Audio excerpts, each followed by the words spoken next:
start.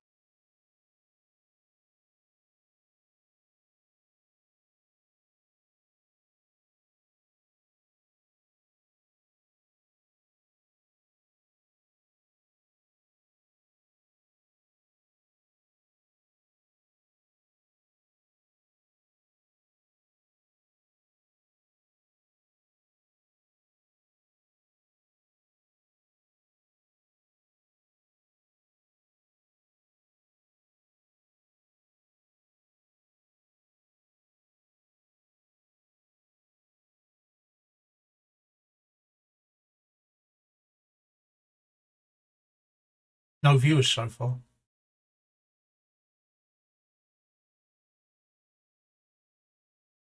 Which came out as Bellevue sample. Oh, right, okay.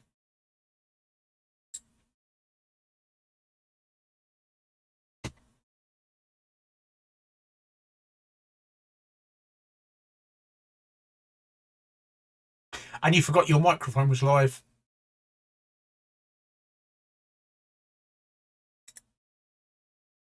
Good evening, everybody, and welcome to Wednesday night's edition of the Woody Show. I'm just wondering, I've not been around for a week, which I'll explain a bit later. Is Rishi Sunak still Prime Minister? I'd just like to check. I think so. I've not been watching. Right, okay. And he was at lunchtime, because I watched PMQs. And is it coming home? No. No. Right, okay. Went and fucked off again. So it was a bit of a pile of wank, was it? Actually, the match was fairly good. Yeah. The referee was fairly wank. Oh, right, yeah. I did watch the match. I did watch the and you're right, the referee was fairly wank. I watched it. I was actually in a ward. I was actually in the local hospital. I've been in hospital nearly the last. And I was in the acute ward, which has bays, and each bay has 4 beds in it, and you either have gentlemen beds or lady beds. And one side was females and the other side was males, and there's 4 people in the bed. And they were all grumbling about they couldn't watch football because they were in hospital. Because they were like 95 years old. And I'm thinking, these people have never heard of technology. I was the youngest one in the hospital, I'm sure I was. I was the youngest one on that ward anyway. So I've got a 14-inch tablet. So I brought my tablet in and I set it up on the bedside table so that the entire bay could watch it.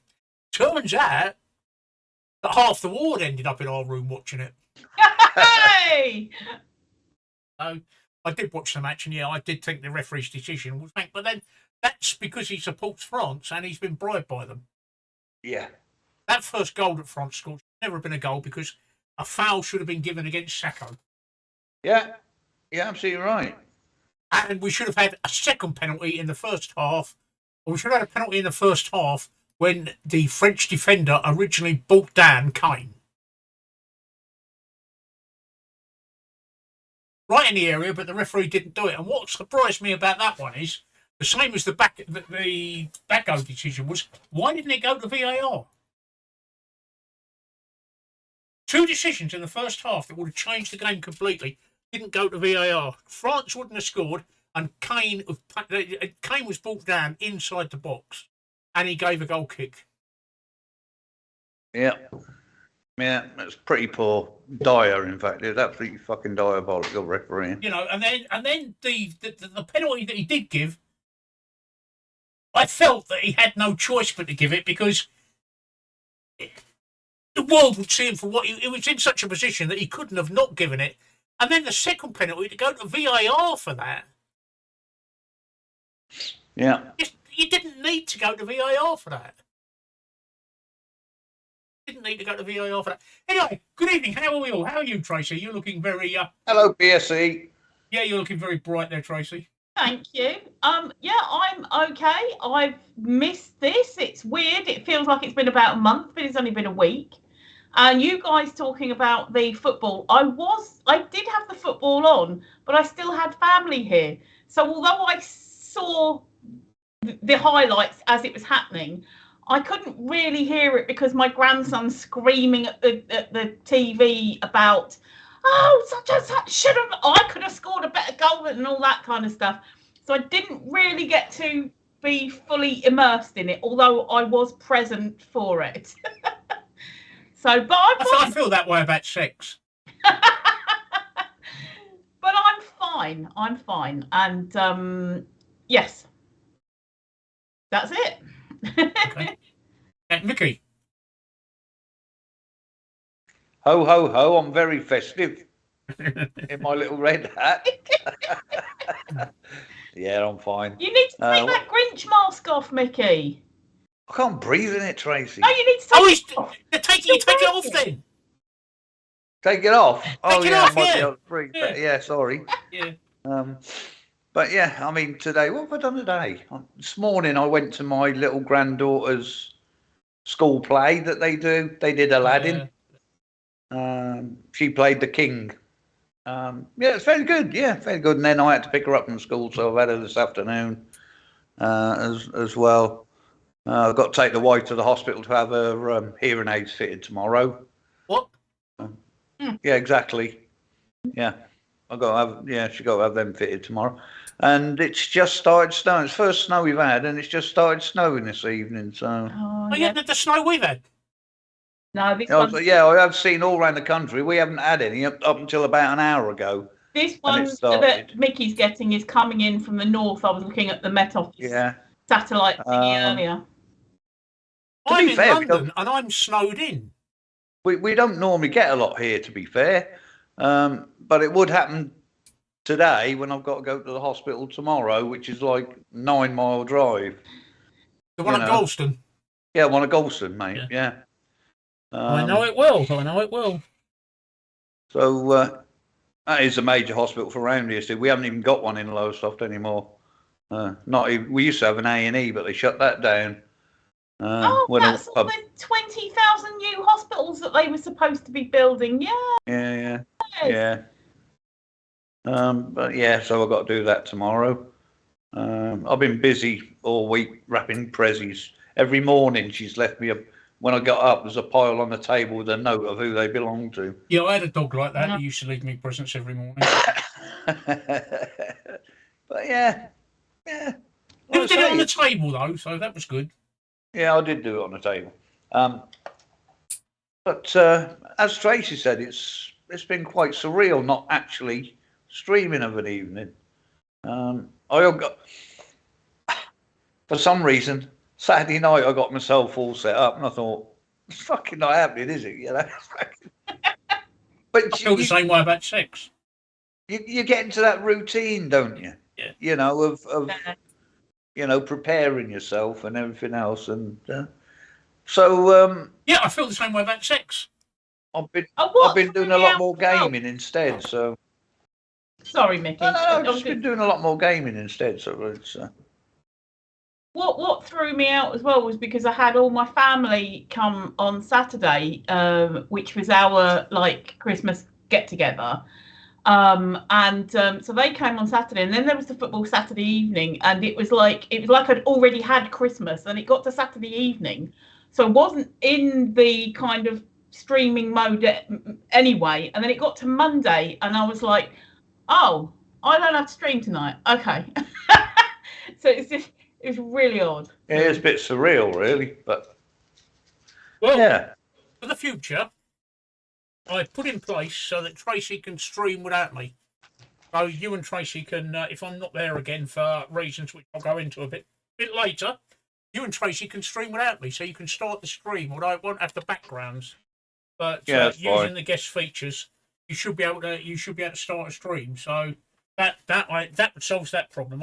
I knew there had to be a way of doing it, and I've been looking round, and when I've had all this time on my hands, I finally found it.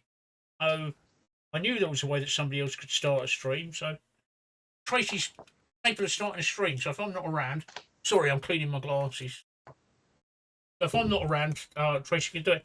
And the reason I've not been around is because I've been ill. I've been in hospital for the last. I came out on Monday. I came out on Monday.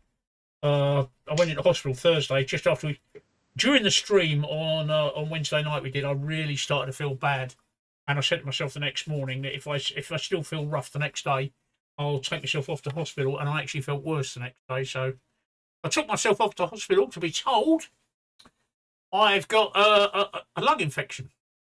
That was the first news, that I had a lung infection.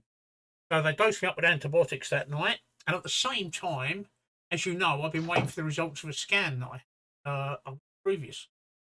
CT scan came through and they said, there's something on your lung. What do you mean there's something on my lung? There's something on your lung that wasn't there 12 weeks ago. Okay, what is it? We don't know. Why don't you know? We can't see it. Why can't you see it? Because you've got a chest infection and it's in the way. So they sent me off for an x-ray. And the x-ray come back and they showed it to me. And on an x-ray, you normally see two lungs, don't you? You cannot see my right lung at all. There's nothing there that resembles a right lung. It's just a big white patch. And they said that's why we can't see anything, because we can't. Well, thank you, Mickey. But you don't have to subscribe to your own channel, technically. But it didn't cost me nothing. All right, okay, fair enough. Why not? Because it's a Prime one. Oh right, okay, cool. Oh yes, of course, yeah. But it's still a subscriber on the numbers. Do you know what I mean? Yeah. Well, it's still That's why I do still it. a subscriber on the payout, Mickey. So you still get paid out on it. So they said to me, "There's something growing on your lungs," and I said, "We can't see what it is." So they said, "We've given you it. We've done an X-ray. Can't see what it is. So what we'll do is we'll send you off for a CT scan." They sent me off for a CT scan, and that came back, and I said, "No, we still can't see it because of the chest infection. But I'm going to send you off for another CT scan because we want to look at it from a different angle." So off I went for a second CT scan, and it come back, and I said, "No, we can't see what's going on." So this was, by this time, this is Friday, and the antibiotics had hit in, but I was off my head on morphine with the pain. Oh, I couldn't believe the pain. It was getting on my tits, the pain. And Friday night. It would night. do in the chest area. Huh? The pain would get on your tits if in the chest area, isn't it? It wasn't in my chest area, which I'll come to in a minute. It wasn't in my chest area. It's my chest that's infected, but that's not what the pain was. So, where are we? Yes. Did you have a lobotomy or something while you was fucking away? Oh? Huh? You've got a chest infection, so it's getting on your tits. Boom, boom. Oh, I see. Sorry. Is that like take your Grinch mask off? Yes. Yeah. Okay. All right. Okay. I'm sure they give him a lobotomy, Trace. Hang on. There you go. We're hanging. There you go. All right. Okay. Are you happy now? I'm very happy there, yeah. Bar fucking humbug. Oh dear. There we go. And Zombie Lady looks very happy about it as well. Yes. So anyway, sorry for interrupting. Carry on. So you had your second scan and they gave you a lobotomy. Lobotomy, or nearly lobotomy, yeah. Yeah, so I had my second scan and they said we still can't see anything. So we don't know what it is. So we're going to treat the infection instead. And this was Saturday morning. And then a thoracic surgeon came round. Said he came round with a portable ultrasound machine. He said, "We're trying to look inside your lung because you've got something there." And he did a portable ultrasound on me. That was actually fascinating. I couldn't work out what the fuck. I don't know how people can work out what they're looking at on ultrasound because I couldn't. He said to me, "Right, this is your diaphragm." Trying to see if you're pregnant. Hey? Just looks like a load of mess. Probably looking to see if you was fucking pregnant or something. Yeah, they were seeing if your lung was pregnant. An ectopic fucking pregnancy or something. Well, I was neither pregnant nor did I have an alien growing inside me. But he showed it me. He said, "This black area here, this is the infection." And he said, "This is your lung." And he said, "That white area there is what we want to look at. But all I can see is on the ultrasound. The ultrasound will penetrate the infection." He said, "I can't really get any good images." He said, "It's just an ultrasound. It doesn't tell me what it is. It just tells me where it is." So he said, "What we're going to do is we're going to book you in for surgery." Oh, great. Okay, what are you going to do? We're going to put a camera inside you. We're going to have a look round and see what it is. All right. What? And this was Monday. Sorry. And they have to do surgery to do that. They can't put that down your throat or anything. No. I'll tell you why No, in a minute. just... And I'll tell you why in a minute. Huh? Right, I'll tell you why in a minute. No. Yeah, I'll tell you why in a minute. That's a good question, Mickey. That's a good question. Right. The procedure you're talking about is called a bronchoscopy. Yeah, that word. Yeah. Say it, Tracy. You can say it, can't you? Bronchoscopy. Yeah, say that word. Yeah. None of us can say the word, but it's that word. It's right. the coscopy bit at the end, but putting the bron with it, bronchoscopy. Yeah, there we go. So we're gonna do some keyhole surgery. We're gonna go in just below your rib, between your rib and your liver, and we're gonna have a look around with a camera and see if we can first this time. yeah. And I said I thought it was lumps on my lungs. See? You interrupted 30 seconds too early, Mickey.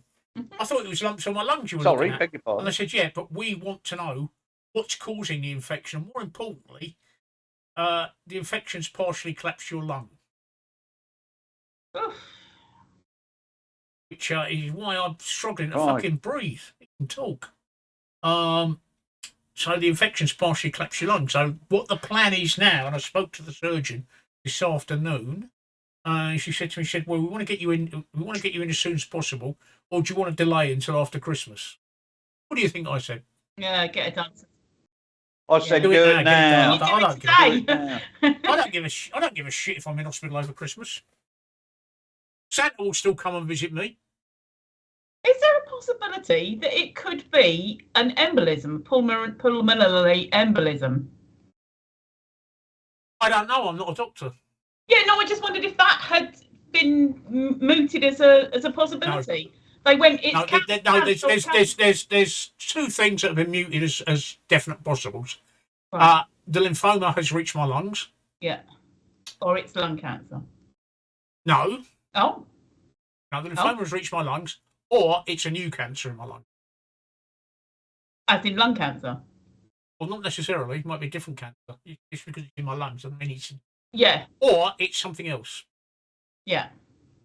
They don't know. That's the problem. They don't know what it is, Trey. So now, speaking to the surgeon today, what they're going to do is they're going to go in, the initial operation is go in, keyhole surgery with a camera, and look round, clean out the look round, see what they can see, right? When they've decided on what they're going to see, they'll either open me up completely or carry on with the keyhole surgery. The reason they're not doing a bronchoscopy is they're going to do a lung biopsy while they're doing the surgery. But they're doing the surgery because they want to clear the infection out, which is in my lungs, but also below my lungs as well. Exactly where where I had the gallbladder. And I can feel it. If I sit here, I can feel a really big lump on the side of my side. And the pain is exactly where the gallbladder is, which is not where my lung is. Somebody farted. Oh.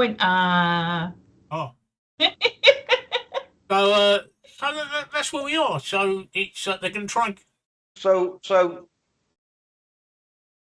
sorry to keep interrupting. So if it's in the area of where you had your gallbladder removed, can it not be something? Yeah, the pain is.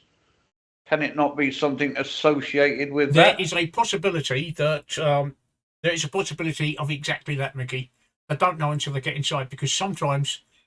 Well, no. I mean, we're all sitting here speculating, and I know we should just wait and see what happens. But, you're right. You're right. It's been mentioned, because amongst the other things that I've been talked about with the surgeon, said that there is sometimes after gallbladder operations, there are infections. And I went on the National Health website today, and it said exactly the same thing, didn't it, Tracy? Yeah. I did read that page, but I got confused because I'm a simple fucking Suffolk twat. So yeah, I did read it.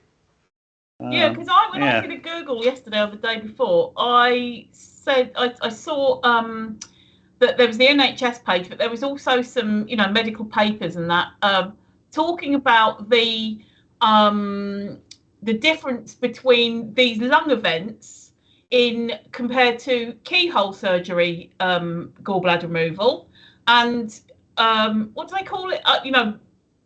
Open surgery, gallbladder removal, and they were talking about the risk and everything is higher when you when it's open surgery compared to keyhole surgery and stuff like that. So look, Lobtobe said not looking bad, Sam, and you're not so sickly.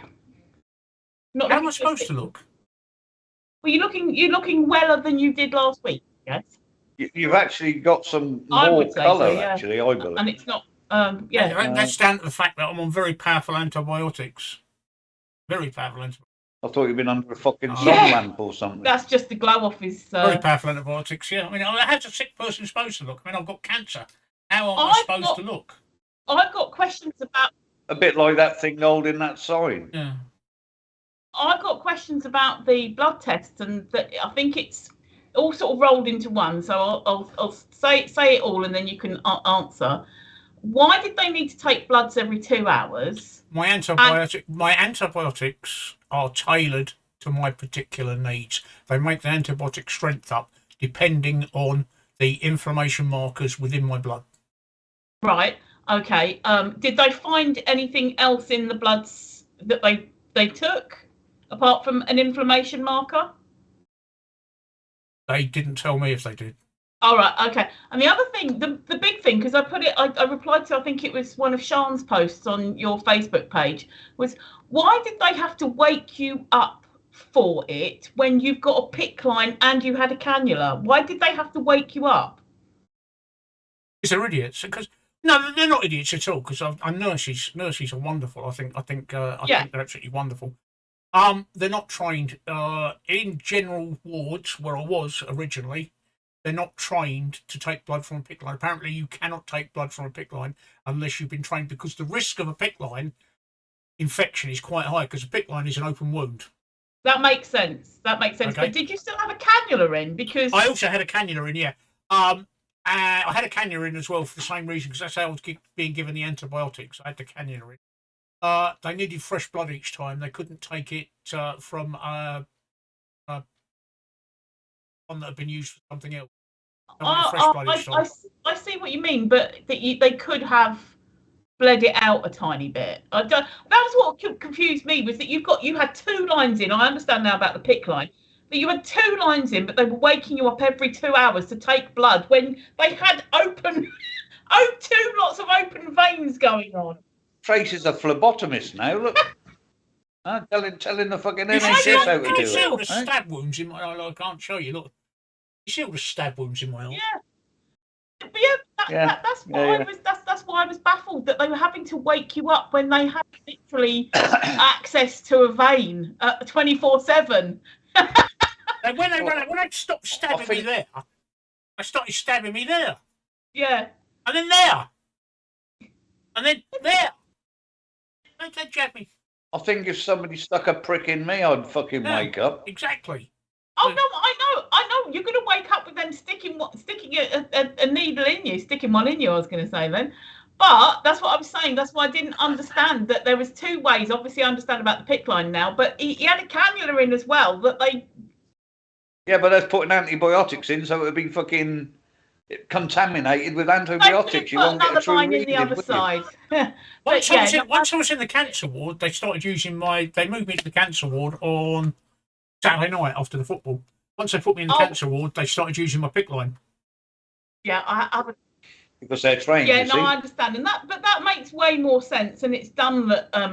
You being a cancer patient didn't get moved there quicker, but obviously they don't know what they're dealing with. But that's another question. You just the PICC line's got 2. The PICC line's got 2 ports on it, one for in and one for out. Yeah. But here's another question. How on earth did you do that to the curtain to make it attack you? It was the wrong curtain on the window, right? The curtain normally, on those particular windows, right, the window runs from floor to ceiling, and the curtain stops about an inch short of the floor. But they'd obviously had the wrong curtain on there, because this curtain hung over the floor by about 6 inches. Yeah. And I was went around there with my wheelchair. It got wrapped up in the wheel. I knew it. And I'm driving along there, and I'm thinking, what's that ripping sound? What's flapping around behind me? And the next thing I know, there's a fucking curtain on top of me. I love it. Oh dear! As soon as I'd been in the room like 30 seconds, and I had to tell the nurse, "Look, I'm really sorry, I've wrecked the room." Oh dear, oh dear. Then Oh, I broke my bedside cabinet. oh my God! Look, you little rebel, you trashing the room. Did you throw TV out the window as well? No TV in the room. Oh, They stopped all that now. have they stopped it? Did you say? I've stopped it now, yeah. Oh, I mean, it cost an amazingly high cost for 24 hours or whatever, but Yeah. System's been shut down because the whole hospital's got free Wi-Fi. oh, I just noticed I've got a new thing under the window that says React under the Twitch window, so I'm going to click it and see what happens. Oh, I see. React to moments in this stream. Let's do that. What did that do? Nothing. Nothing at all. Oh, right. And you can't do it for another 5 minutes. Oh, well, I see, way, yeah. It's just like sex then, really, isn't it? Well, that was rubbish. At least something happens in sex. Nothing happened when I pressed that button. Yep, I feel that way about sex as well. Obviously, you're pushing the wrong buttons, Tracy. Well, I did this time. Anyway, yes, I think that was all my questions that I had that I was like so baffled about and just like. Yeah, so I may not look sickly, but trust me, you should see it from this. It's pain. I mean, I was absolutely amazed when they told me my lung was partially collapsed. However, I'm sitting here in a chair, and I've been sitting in this chair for about an hour. When I walk round, I really notice it, and I notice it most at night when I sleep. I can't sleep on this side at all, or my back because of the pain. And if I walk from here to the kitchen, which is what, 5 meters, I'm huffing and puffing like a steam train at the end of it. And every now and again, I get a twinge of pain like I just had then. So other than that, yeah, far away. Any more questions? Far away. But I'm not exactly sure how I should look. Sickly, I don't know. The colour, I think that's down to my camera. No, it might be because you're not that your pain is being controlled now.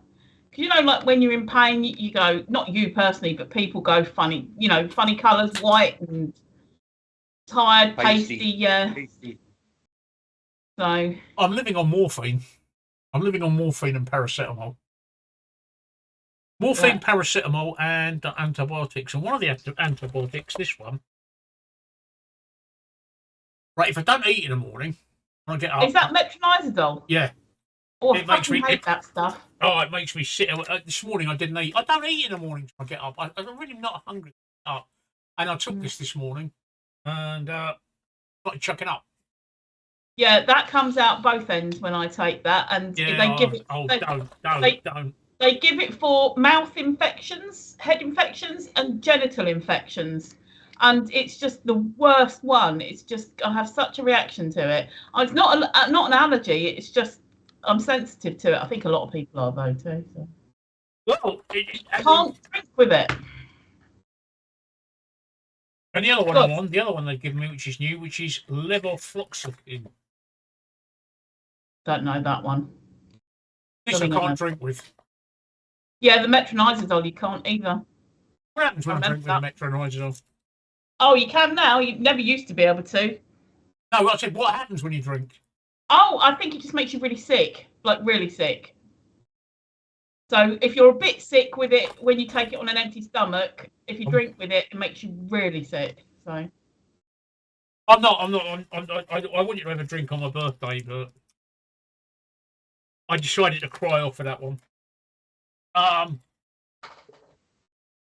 Yeah, they've right. How did this happen? Basically, it's all down to the chemotherapy. It lowered my immune system, to the point where I'm catching any infections. What you can't see because I'm holding it with ointment is I have both my eyes are infected and I stream constantly, and I've got thrush as well. Yeah, that'll be the antibiotics. Yeah, so I've got drippy eyes and a drippy cock. Lovely. Is it itchy yet? Oh fuck! It's painful. Never mind itchy. It's painful. I know this sounds mad. I'm a cavalier, not a roundhead. Yeah, Hello, no. Mark. Hello, Minxie. Minxie comes into a drip. Oh, when she came in at the right time, look, you got That's a drippy cock. Seriously, if you've got sore itchy bits because of thrush, use pile cream on it. It's amazing. I've got Caniston. Caniston. Yeah. If you're finding that it doesn't relieve it, use hemorrhoid cream. Honestly. Or your toothbrush. No, not a toothbrush. No. Mind you, that'll stop the itching for a bit. But honestly, Caniston never ever worked for me. The cream, it just made it worse. So I needed some relief, and I can't remember where I got it. If somebody told me or whatever, just try some hemorrhoid cream because it's a anti-inflammatory, anti-itch, and anti-pain anesthetic. So I tried all you need is a little Caniston crew. Yeah, all you need is a little bit, and obviously you don't use it sort of inside, but you would, and it's really good. Okay, really good. Good. I shall bear that in mind. I've got a bright red. Yeah. In case you missed it, Mark, I've got a bright red drippy cock because I've got thrush, and I've got an eye infection. And so Merry Christmas. Yeah, Merry Christmas. So there we go. So there's every chance I'll find out tomorrow or the day after the exact date of the surgery. But she reckons I'm going to be in Guy's over Christmas. Yeah. Oh, yeah. Thrush is no fun, Minxie. I'm a cavalier, not a roundhead, and it's right under my foreskin, and it itches like fucking crazy. When you pull it back, it's a nightmare. You're stopping traffic when you pull it back because it's so red. Oh, yeah. You know what I'm talking about, Mickey? Yeah. Yeah. That is. I forget. I don't know whether it's amoxicillin that gave it me or one of the other ones. Well, I don't know because I can't take penicillin. One of the antibiotics. I can't take penicillin, so. One of the antibiotics. And I'll tell you what, I don't fucking want that again. Huh? You go to the chemist for Caniston and you think, oh, fuck me, you know, That's they're all looking at you. Like, as long as it's live yogurt. And it's lovely because yogurt is lovely and cold. Well, I dipped it in, I didn't have any yogurt, so I dipped it in a McDonald's shake. They threw me out.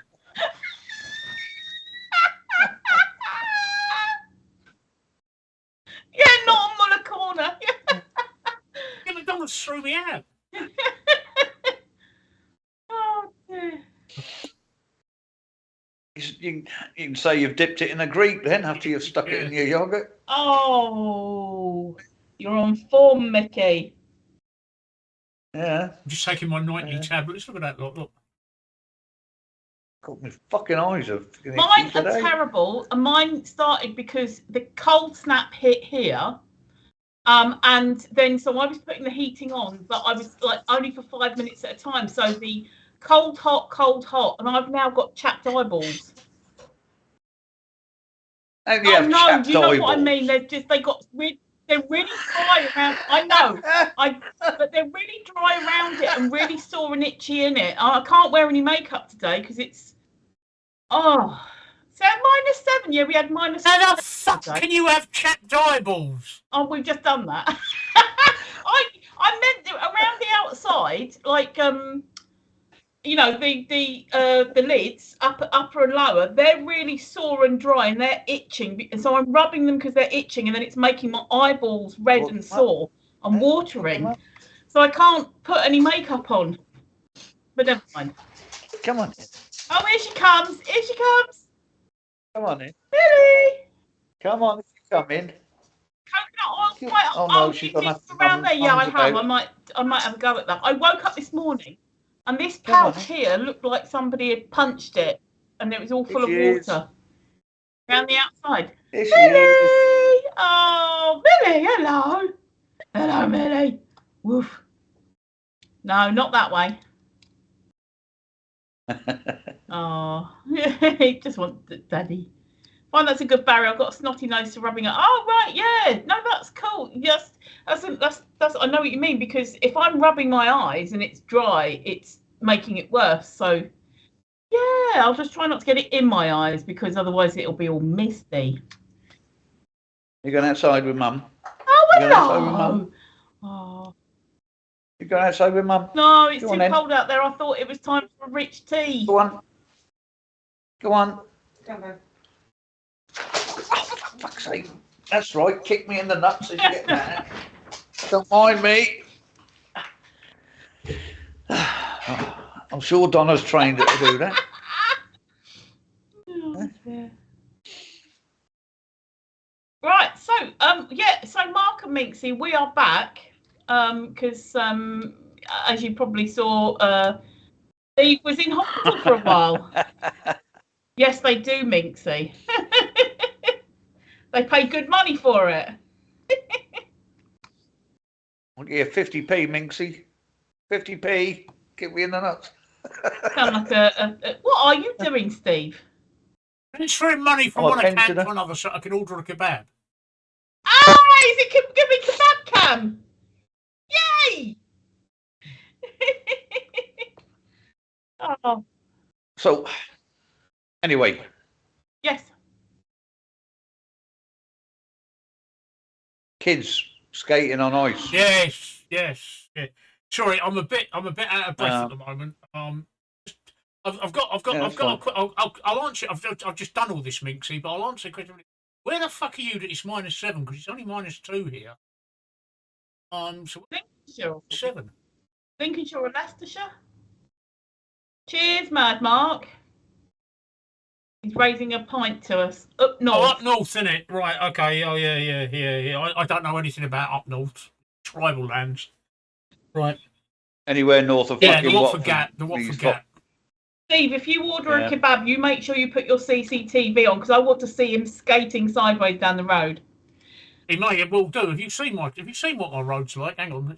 Yeah, anyway. I saw a Yeah, picture sorry, earlier. Mickey. Yeah, so it's the kids who, I think it's 4 have died now. 4 have died now. Yeah, 4th one died today. But my question is, where's with the fucking parents? Yes. And When? and you, lots of the carry on. community are blaming the fact that there was no signs up saying do not go on the ice or whatever. When we were kids, You've ignored it. Yeah, No. you either ignored it. No, but when we were kids and the ponds on the common or the park froze over, there was no keep off the ice signs, because it's rare that this stuff happens. And Yeah. so really, I think it should have been, where were the parents? Because the parents should have been there to be saying, you don't go on the ice. Yeah. And When I was no. looking at the ages of these kids, and it's absolute tragedy what's happened. Looking at the ages of these kids, and it is an absolute tragedy what happened. At that age, I was in Crystal Palace. I lived in Crystal Palace at the time, in Anley Road, Crystal Palace, which means nothing to anyone.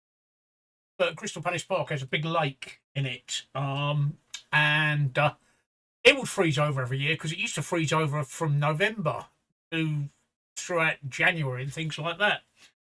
But I never ever felt like going skating. I just, or playing on the ice. It's just not something that I did. Whether it's my parents or not, I don't know. But it's just something I never did. The one who died today was 6. Yes, I know. I think There's a 6-year-old that been out without its parents. I think they were related. I think they had older brothers. Yeah, but they were still only teens. 11 was the oldest, I think. 11 was the oldest. So this Yeah. is, why how does a parent or people, parents, look at an 11-year-old and think, yeah, they're responsible enough to take a 6-year-old out? So that 6-year-old. My 14-year-old grandson. You can't leave an 11-year-old to My babysit. 14-year-old grandson does not babysit his 8-year-old brother, and does not take him out. They occasionally play in the garden at the bottom of the block, but it's enclosed. They do not go further than that. And that's not babysitting. My daughter can see them from the window. That's not babysitting him. There's no way that even at 14 that she would be saying to the 14-year-old, take him to the shop, take him to the common, take him to the pub. No. Exactly, Mincy. This is the thing. And people say, oh, but kids are streetwise. No, they're not. No, they're still kids.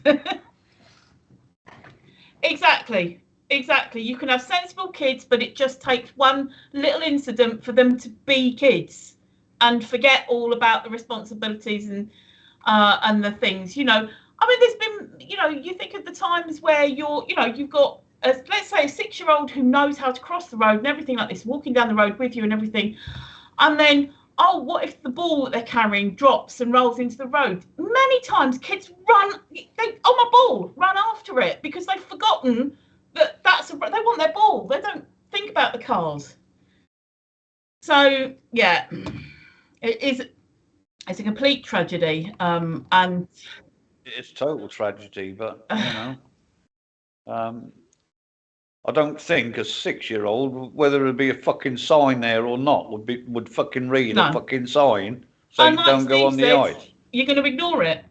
The kids are going to ignore it. Exactly, you're going to ignore it. I'm sure they do, Minxie, and they're going to carry that forever. And I wouldn't wish that would. I do feel sorry for the parents, but they must hold a bit of responsibility for it, surely. You know, 11-year-olds and under, letting them go out like that is just, well, yeah. I don't know what to say about it. Not without getting myself into trouble. So. Well, that's yeah, 11 is too young to be Minxie. It's too young. That's what I was just saying, Minxie. My 14-year-old grandson has got an 8-year-old brother, and my daughter doesn't let him babysit if she goes out even to the shop. And she takes the 8-year-old with her. And he doesn't take the 8-year-old out or anything like that to parks and places like this because he's 14 and he's still stupid. You know, his brain's constantly thinking about gaming and crap. I think my kids were 13 or 14 before they were allowed out on their own, you know, or not on their own, but with somebody else. You know, I wouldn't let them go out on their own. If they were going with a friend or to a friend, that's fair enough. But they wouldn't go out on their own. I think they were 13 and 14. But I was an ogre for that. My eldest grandson. No, and I mean, keep in mind, mine are now in their 30s. So my eldest grandson, and I think this happens all over the Western world or Britain anyway. Once the kid gets to 11 and they're at secondary school, they are going off to school by themselves. Mummy doesn't come with them. And generally, by the time they get to the bus stop or whatever, oh, we're frozen on Twitch. We have. Anyway, oh, we moved a bit then. We did. Generally, I'll just carry on with that thought because people hopefully can hear us. Generally by so when they go off to secondary school, so by the time they get to the bus stop or whatever, they're meeting up with their friends and they're walking to school with their friends. But they're not in charge of younger kids. Oh, we're running again. I don't know what happened there. So if the picture froze and you couldn't hear us or whatever, then we're back. It's probably Steve's. No, it's not my entrance. There's nothing wrong with them playing outside as long as you can see where they are. Yeah. I mean, my kids used to play out the front of our house with their friends, but they knew the boundaries were the boundary fences on either side of our property. Yeah. And if they went any further, either me or their mum would be out there to fetch, and they'd come straight back in. They wouldn't stay out there. Yeah. So they knew the boundaries, and I think these days people just glad to get the kids out of their hair, if you like. You know, go on, scoot, off you go. Because kids these days seem to spend more time indoors, don't they? Yeah. What with their phones and the PlayStations and everything else, and yeah, you know, so But yeah. He's cheap. Anyway, that was just Yeah. you know my thoughts on that. No, that's yeah. No, exactly. I think I just found it fucking tragic, really. It is. I'm just looking at Steve checking all his offshore bank accounts. Don't know how many. No, I've just updated the app. I've just updated the app, and it's the Just Eat app, and it's asking me to sign in again. I don't know what my password. Well, we could see you trying to do it on the top of your fucking head. That was, huh? Alexa's talking to you again. What, Alexa? Carry on. I'm listening. Yeah, tell Alexa. We could read your password in the top of your fucking head when you was bent over like that.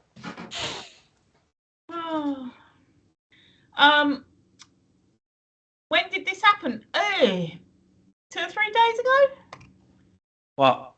When did it happen? The weekend, wasn't it? Or was it just after the weekend? I'm just trying to have a look. Over the weekend. Yeah. 6-year-old boy who dies it's in Solihull.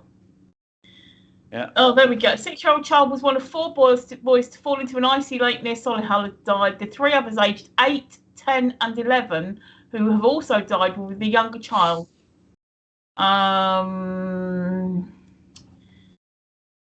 One of them has been named locally. The other 3 boys' names are yet to be confirmed. Specialist diving teams are in the water until Tuesday, although police have stressed they haven't got reports of anyone. So it was Sunday it happened, sorry. Yeah.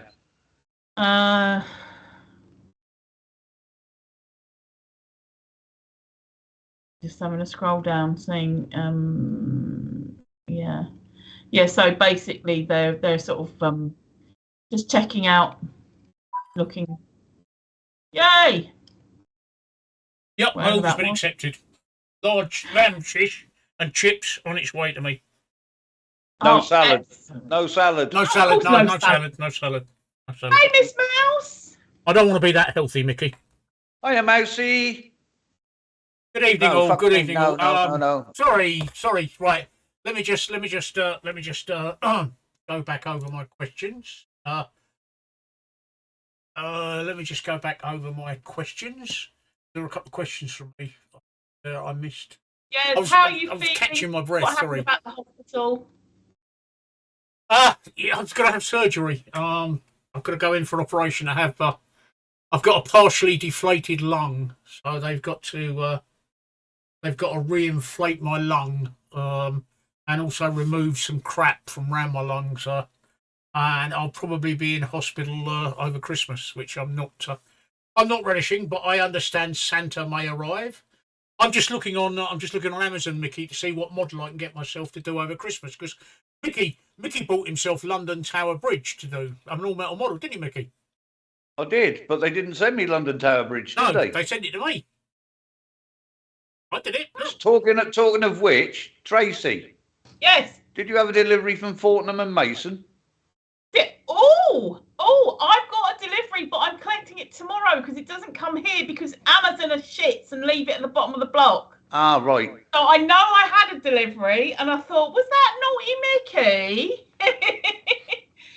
So I shall hopefully get it tomorrow when I go to my Slimming World. I'll collect it on the way. So thank you, Mickey. No. I didn't know because it said that it had been delivered. Yes. Yeah, I get it delivered. Because it goes to your hubby's name's on it. That's it, yeah. What, the Green Alien?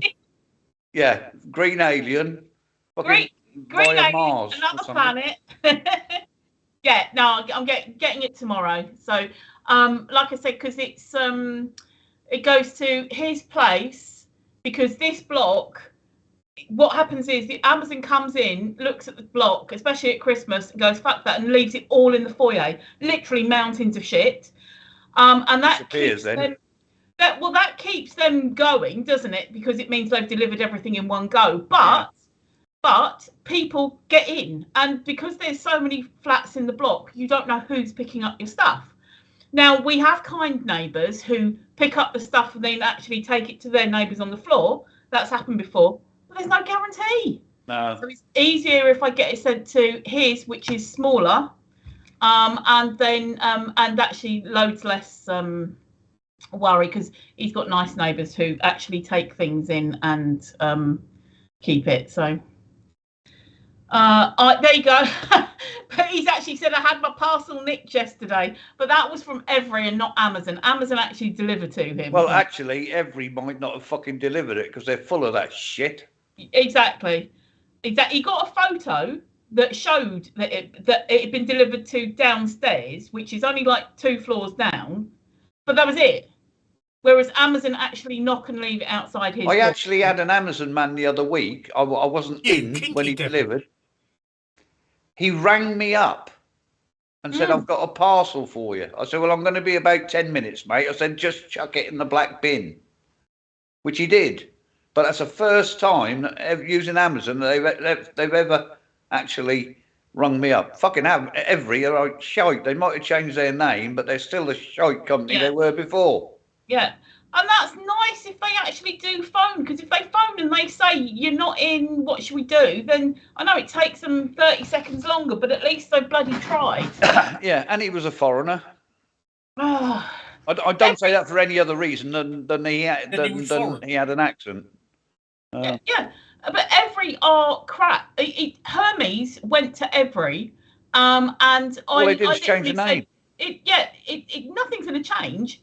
They were saying, oh, new experience. No, fuck off. It's not. It's the same website. It's the same people. It's the same drivers. It's the same techniques. Yeah. It's just dreadful. So, and this is the thing.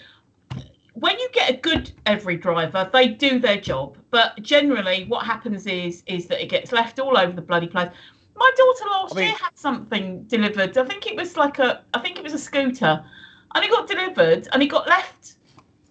We don't know. They took the photo, but we couldn't recognise the brick wall that it was standing against.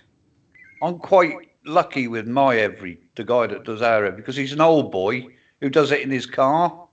So they must take it to a central point in Lowestoft. Your echo's on, Mickey. You turn your echo down. It's not. All right. No. Oh. It's not. It's still echoing. Yeah, you sounded a bit echoing. It might be Skype. You know what? You're not a pile of wank Skype, is Yeah, but yeah, it's an old boy who delivers them in his car. So whether they go to a post office or something and then they pick them up from there, I don't know. But he's quite good. Yeah. Sorry, we've got a few thingies in chat, and I just want to. Minxie says my Amazon sometimes just leaves it outside my door. I don't mind that because it means that they've actually got to your door. It's when they just dump it, like if you're in a house, it's at the end of the drive somewhere. If you're in a block, they leave it right at the bottom of the block, and or somewhere where you're like, you see the photo. And I've even had it on the next estate before, and I've had to go to the next estate and go, I think you've got my parcel, and they go, oh yeah, I know the name. There you go. Our Amazon people round here, it's not the same one every time actually, but I know when they've been because they always ring the doorbell, and even if I'm not at home, I know they've rung the doorbell because it will come up on my phone. Yeah. Because I got one of those. Well, it's not a ring, but it's a video doorbell, so that comes straight through to my phone. So. And Miss Mouse, seen that, I will give Steve a nudge when he gets back to answer your question about being impatient. I don't know. He's probably gone off to the loo or to get a plate ready or something. No, he doesn't have a plate, does he? He just eats it straight out of the styrofoam. Polystyrene. That's it. I think that stuff should be banned. I do. Freaking. I do. Problem is though, what do you replace it with? If you replace it with cardboard, it never keeps things warm. You get a McDonald's and it's cold. Yeah. Oh crikey! When it comes off the fucking grill, it's cold in McDonald's. Yeah. It's fucking shit. Yeah. I don't eat McDonald's a lot, and I had one. I mean, literally, it's about once every 2 years I have McDonald's. I had one about 2 weeks ago, and I had a milkshake, and it absolutely did me in. The thing is, with polystyrene and that, it ends up in the sea. Yeah. Or in the rivers, and it's choking up the bloody fishes and, the marine life. Yeah. I think they should do away with it and use something that's biodegradable. Yeah, they've come up. You know, like the old egg cartons. Yeah, well, The old grey egg cartons and that, they were biodegradable. Why can't they make stuff out of that? Well, I was going to say that they do stuff that is made out of like bamboo and things like this, and also there's some kind of vegetable, not protein, fibres. Yes, yeah. Which is completely biodegradable. It's strong enough for you to eat with. It doesn't go to mush. So they make coffee cups out of it in some places. So that's how strong it is. But you can put it in your compost. It's compostable. So it's brilliant. So, yeah, but I don't know. That was a tiring pee, was it? Breath back because I've just been out in the kitchen. All right. I prefer to eat my kebab directly out of the sheep. Steve, when you got your breath back, Miss Mel says, "How do you feel about being an inpatient? You've got this, brother. Do what needs to be done." Oh, that's how he feels. He feels like Tower Bridge, a golden Tower Bridge. I built this while I was an inpatient to ease the fucking boredom. Oh, I don't think. Yeah, hang on. I don't think she knows. Miss Mouse. Steve has actually yesterday, I think it was, came out yesterday before, something like that. In the last couple of days, he's come out of hospital. He's been in hospital for a few days because he was in so much pain, and that's why he's got to go back in as inpatient again to find out why he had to come to hospital this time with the pain. 5 days. I went in Thursday. Last week and came out on Monday. I built that while I was in there because I was so fucking bored. There you go. Because that was Mickey's. That was actually meant to be Mickey's one. They sent it you. Yeah, he went to hospital with severe pain. He's been having pain since he had the gallbladder out like a couple of months ago, and he's been having pains that have gradually been getting worse. So he went in, and it turns out he's got a severe lung infection that has collapsed his right lung. Partially collapsed my right lung. Partially collapsed his right lung, and they want to get to the bottom of why it happened, and so what was the cause of it, and they can't do that until the infection's cleared up. So they have to go in and hoover it out a bit and have a look then. So are you answering what are you going to build next, Miss Mouse? Not Miss Mouse. Sorry, are you answering Miss Mouse? Miss Mouse says, what are you going to build next? I'm deciding while we're talking, actually, because what I want to do is I've actually got a plastic model kit that I've been meaning to do, a Jaguar E-Type from 1962. Not the kit, the car is 1960. Mickey knows what type of car I mean. Just Google Jaguar E-Type, or Jaguar, as they call them in the States. That was going to be my next model, but I don't think they don't like paints and glues and all sorts of stuff like that in hospital. Because the beautiful thing about these is they're all metal, and there's no glue required at all. They all go together by folding and tabs and everything else. So it's an all metal model. So I'm just looking for one now. I've got some in my stash. Why don't you do the space shuttle one then? Yeah, I'm thinking about it, Mickey, but it's quite an expensive one. It is, I know, and it's also very complicated. To see what's about on eBay. Taking the hospital with me, so I've got some in my stash, but they're probably too complicated. I could always send you the Tower of London.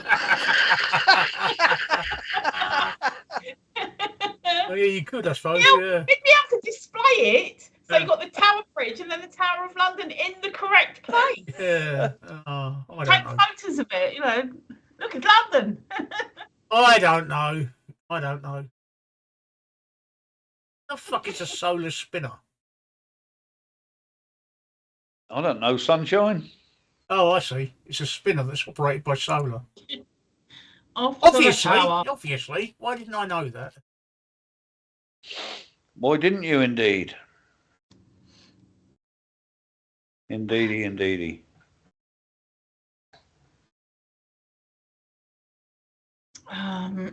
Yeah, it does look quite complex, that space shuttle. It does, doesn't it? Yeah.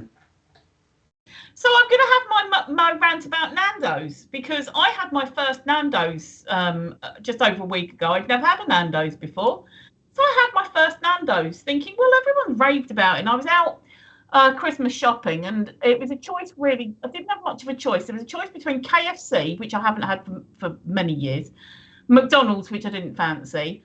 There was a noodly type place, which again I didn't fancy. And I thought, oh, Nando's, it's chicken. So I have chicken and salad and corn on the cob or something. And I went in there, and the whole thing cost me over £16, and I just felt like I'd been mugged. I really did. It was half a chicken, but it was the smallest chicken I've ever seen. The corn on the cob was okay, but that was like about £4. £4 for a corn on the cob that had been shown a grill.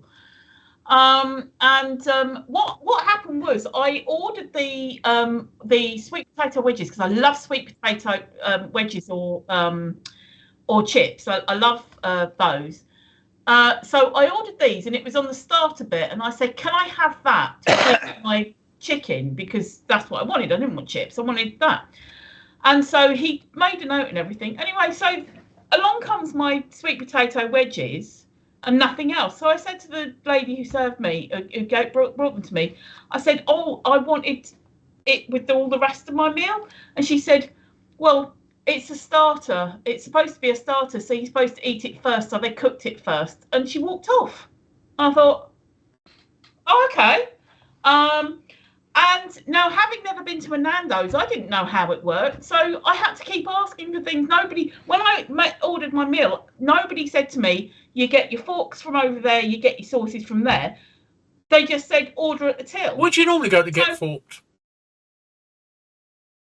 Well, they're normally on the table, or they get brought with the meal. That's like the gimp mask and my getting on my tits, Mickey, isn't it? It's a whoosh, isn't it? Yeah. Yeah. Where do you normally go to get forks? Yeah. Where do you normally go to get forks? Well, there's this little hotel round the corner. Are we talking about fucks? Pay them £20. Oh, right. You can have a fork for £20. Yep. Oh. Yep. Yeah, Minxie, I didn't have a Nando's until like a week or so ago. You are not. I've had 2 or 3 anything. Nando's, and I've never had a problem with them. No. Oh, Cornish head. Oh, right. No. Yeah. No. Did you just say yes, no, right, yeah, no? No, I was. Yes. If you look down the chat, I was going yes, no, yes, no, yes. But no, I've never had a problem with Nando's, to be fair. £16 though. £16 for some wedges. Yeah. More than £16 for some wedges, half a chicken, and which was small. I mean, I've had a quarter of a chicken bigger than that. Fuck. Perhaps it was a pullet. Oh, fuck. I've just found the perfect model to build in hospital, but it doesn't arrive until December the 24th. Fuck. You can get it sent to the hospital, or Sean can bring it to you. Yeah, there's going to be a problem for Sean. Plane strikes. Oh, yes, on the 24th, yeah. I personally haven't. Yeah. Mickey hasn't, but I'm pretty sure Tracy's got the video. What's that? Yeah. Oh my god! And I just actually sat here and said I've had 5 guys, yeah. See? And I said it so straight-faced as well. Apparently they gave you masses and masses of chips. I can't Potato remember. fries, or whatever you like to fucking call them. No, that's only 3 guys, Mink, so you need another fucking 2.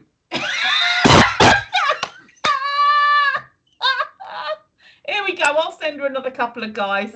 Look, there we go. These 2 are Right, really hang on, happy about Kebab Cam, attention, Kebab Cam. Oh. Action. No, that's not him. him. That's not him. Oh. It probably is. He's going 3 doors up again. Yeah. There's another one coming. Another one coming. He's going quite slowly as well. Well, I should imagine No, so. not It's an icy slowly enough. fucking road out there. That's my car covered in snow, by the way, and that's exactly how it's going to stay all the time the roads are icy. Oh, dear. Apparently, the thing is, though, as well, that Nando's, they do deals like, I think it was something like £26 for a sharing platter for 2. So, like, you get 2 chickeny things and 2 chips and 2 sides or something like that, which works out better. But I mean, it was something like it won't, because it'll only feed one. Yeah. But it was something like £16.80, and I just thought I should have just had noodles from the one next door. And they the Five Guys near me, they've closed down. But what's the other one? It's the burger. No, what am I thinking of? This. I like Harvester myself. Yeah, me too. So do I. Me too. Because you know yourself to salad. When I come up to you, Mickey, which is probably where we'll be going, there's actually one almost opposite the hospital on the A12. Yes, yeah, there is. Yeah, there's one down, but there's one closer. Is there? There's one in North Lowestoft near the big Tesco's. Oh right, okay, yeah. But that's not a bad one either. That'd be good. That'd be good for us to have a good meal, because you can get a good meal there. It's a known quantity. Anyway, sorry, carry on with your rant, Tracy. No, my rant is pretty much done. I'm just going to answer. Miss Mouse says that seems like a lot of money. See, it is a lot of money, and had I had a good meal for it, I would have gone, yeah, that was a good meal. Happy to pay £16.80. But it wasn't, and I left feeling like that was just a bit shit. It turned up, the plate was big. Did you just use the word libation? No. Oh, okay. God for that. I was going to you for using that word. After the school play this morning, I took my grandson for breakfast. That cost me 18 quid for 2 breakfasts. Oh, see, that's good. 9 quid a breakfast, and I bet it was good. It was, because that's where my wife works. We went down there. I just spent 18 quid on kebab and chips. He said to me, Grandad, what's French toast? I said, it's fucking eggy bread, mate. Yeah. That's all it is. This mouse is on the same page as me. A good meal and a fork. A fork afterwards. Or before. When you get home. Or before. Get your appetite going. Well, there is that. I've just spent £18 on a kebab and chips. Fucking Jesus Christ! What do you buy at the shop? No, I got a large lamb doner. I mean, lamb doners are 12 quid on their own nowadays. Oh, I only have shish. Thank you, I've got shish, large shish. Yeah, I don't like the stringy bits. I like the fucking chunky bits. Yeah. I feel that way about puke.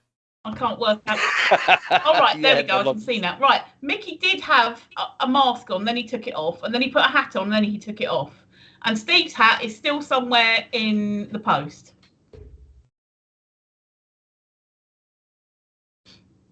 Has he got it? Yeah. No.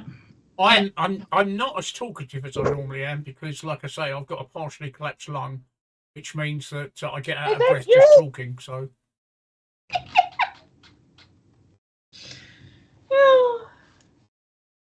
And we're enjoying it. It's all right, Mickey. Steve, we're enjoying it. We're enjoying Mickey. Oh my God! Look, and you're being green screened out.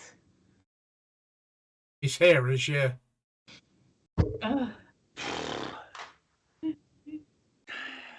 That's it. Oh dear. Yeah, so that was my Nando's ranty poos, and I really am. I've never been to Nando's. I've never been to Five Guys either. I've not been to Five Guys, no. They've got one in Norwich, but I think that's just a takeaway. I think the other one is Ed's Diner, which is near me as well. But again, that's. Oh, we got one. Yeah. It's like an American diner, isn't it? Yeah. It's just... Yeah, we got one in Norwich, but again, I haven't been to that. The Five Guys near me, everyone was raving about. Oh yeah, it's really good. You get burgers, you get anything, you get carbonara, you get this. And I went there and I wasn't impressed. It was a burger with some fries. I just wasn't impressed with the Five Guys. Ed's Diner I've been to as well, but that was, oh God, that was going. I thought Ed's Diner was expensive. I don't remember. Because we looked at the menu and Donna said, no, I ain't paying that. Okay, fair enough. Yeah. Go somewhere else. I ended up in Subways or somewhere like that. I like the Subway now and again. But yeah. We're all clearly hungry. It's Steve started us off with his lamb doner. Nando's is a Portuguese chain, Massey. Nando's is a Portuguese chain that do peri peri chicken, which is basically chicken with chili. Yeah. I've never been. I did. I'm not a great lover. Of chili. So No, but you can get different like flavour. It's not. You can get it like completely mild and plain, or you can get it all the way to steaming your brain out. So No. can you get it without chili? It's marinated in a peri peri sauce, but So if you can't get it without chili. No, but if you ask for because it comes with a sauce, and if you ask or a thing that they wipe on the grill, and if you ask for none plain or lemon and herb, it's not chili, it's not spicy. But it's been marinated in chili. It's been marinated in something like that, yeah. But honestly, you can't get it without chili. Probably not. I don't know. It's chicken and chili. That's a bowl of chili that I made yesterday. I'm going to have Nat when he has his fucking. Sorry, Nicky, I thought that was a stool sample you were sending off. I thought it was actually, now you mention it, I got the results back from that yesterday. Oh! No further action needed. Woo! So I'm all right. I haven't got to have the camera up my arse again. So yeah. That's not a pleasant experience, is it, Nicky?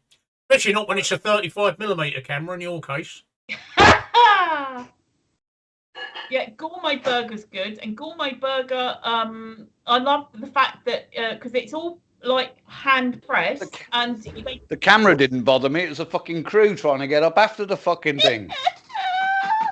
And then David Attenborough in the back of it. Oh yeah, look, Gwackley's great, not too. That's not a David Attenborough. I don't know. You're like Michael fucking Spencer. Frank Spencer, even, no, yeah. Who's the? Yeah, Michael Crawford, even, yeah. The worst part is the prep. David Bellamy. Are we talking about cameras up there? Oh, yes. Yeah, the fucking enema. Fuck me. Oh, you had an enema. You didn't have the laxatives. What? You didn't have the laxative drink. You had an enema. Well, somebody shoved warm water up my fucking arse. No, the prep.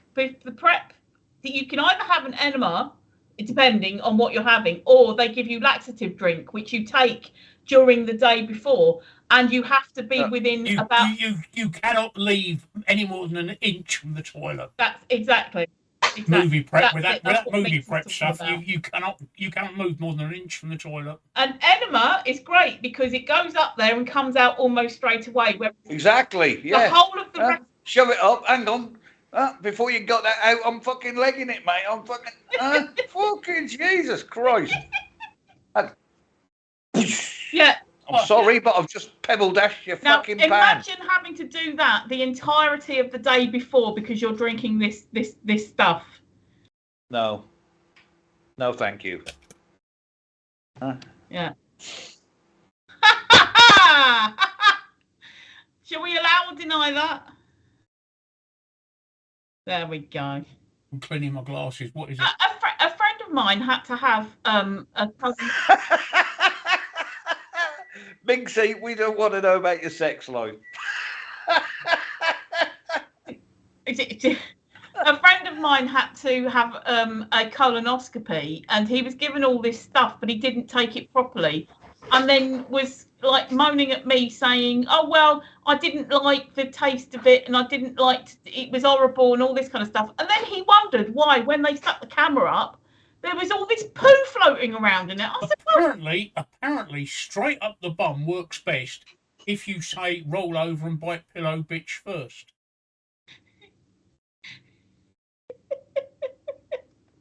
Right, go on. I can't remember what I was. Yeah. So I was saying my friend had to have these drinks. He didn't take them properly. And he said, "Oh, and then I had a big breakfast this morning." I said, "You're not supposed to eat anything." And he said, "Oh, well, I was hungry." And then he wondered why there were all these poo mountains floating around when they stuck the camera up. So they didn't get a good view of it at all. Prep is important for that. Are we back to the coconut oil, Minxie? Waterbank's lubricant. Use your tongue. What's wrong with you? That dries out too quickly. Spit does. Bit of spit.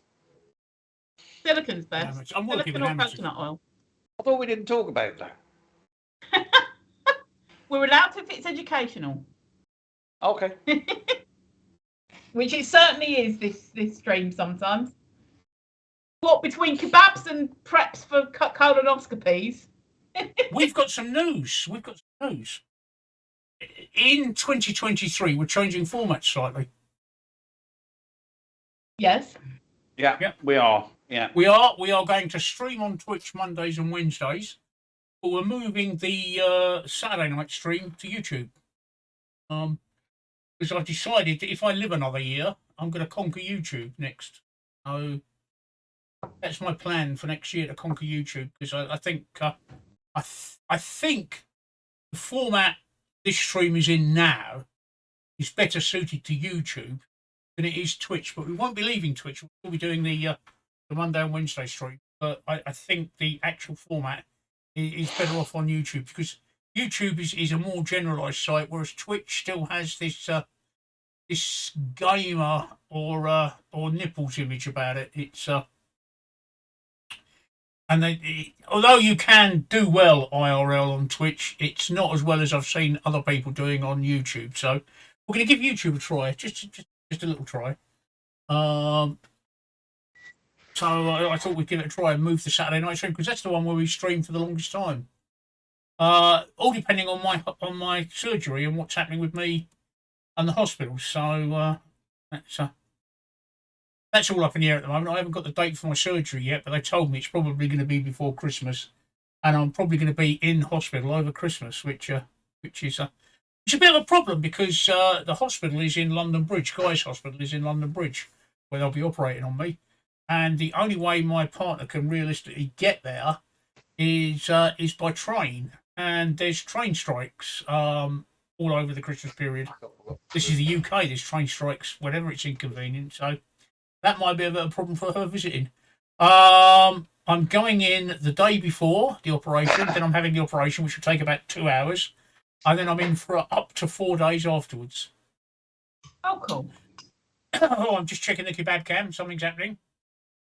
Da-da-da-da. No, it's not him unless he's missing. We needed Mickey's echo, like echo of suspense there. Da, da, da.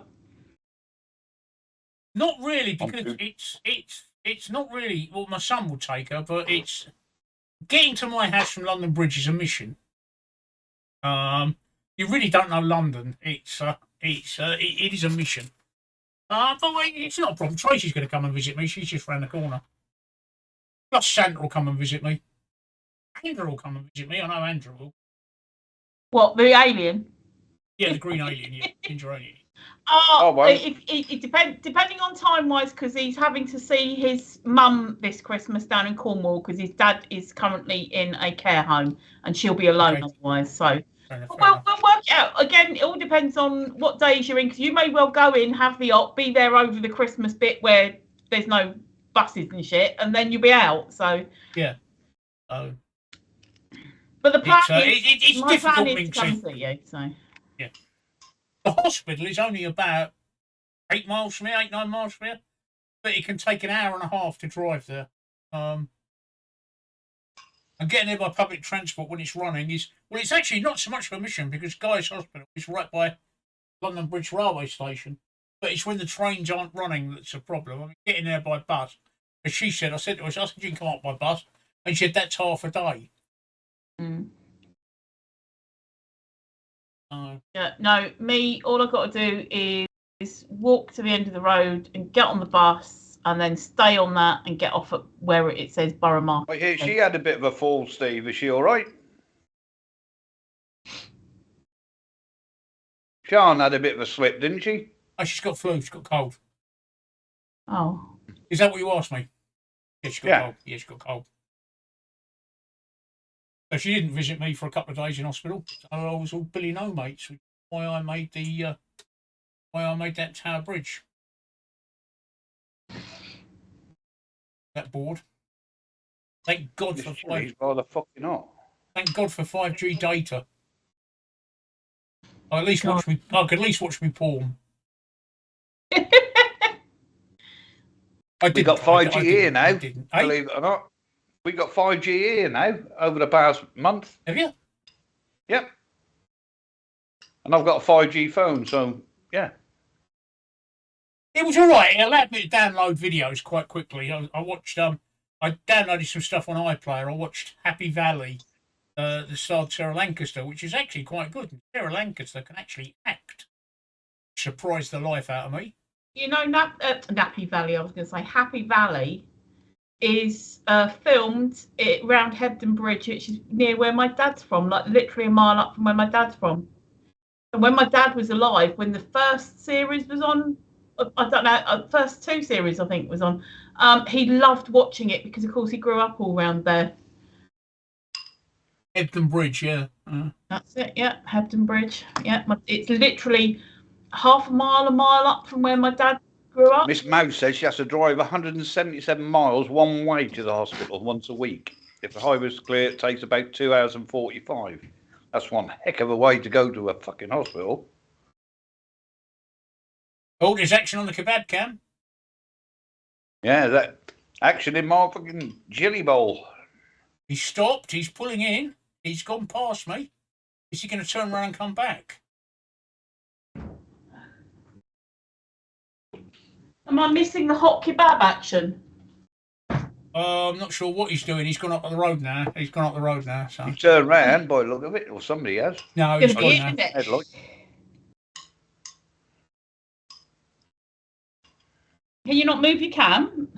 Yes, I can move my cam. Oh. But he can't see round fucking corners. No, I meant to, if it got up that way, if it got up. No, he came Is down this the him road. coming back down again? See?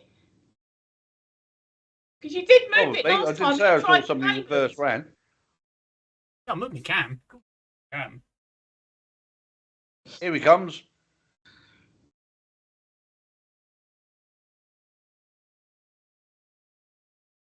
Hot kebab action. No, he's gone again.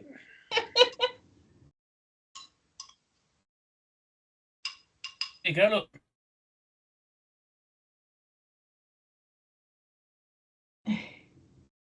Yeah, I can't do that with my ones. Mine are fixed.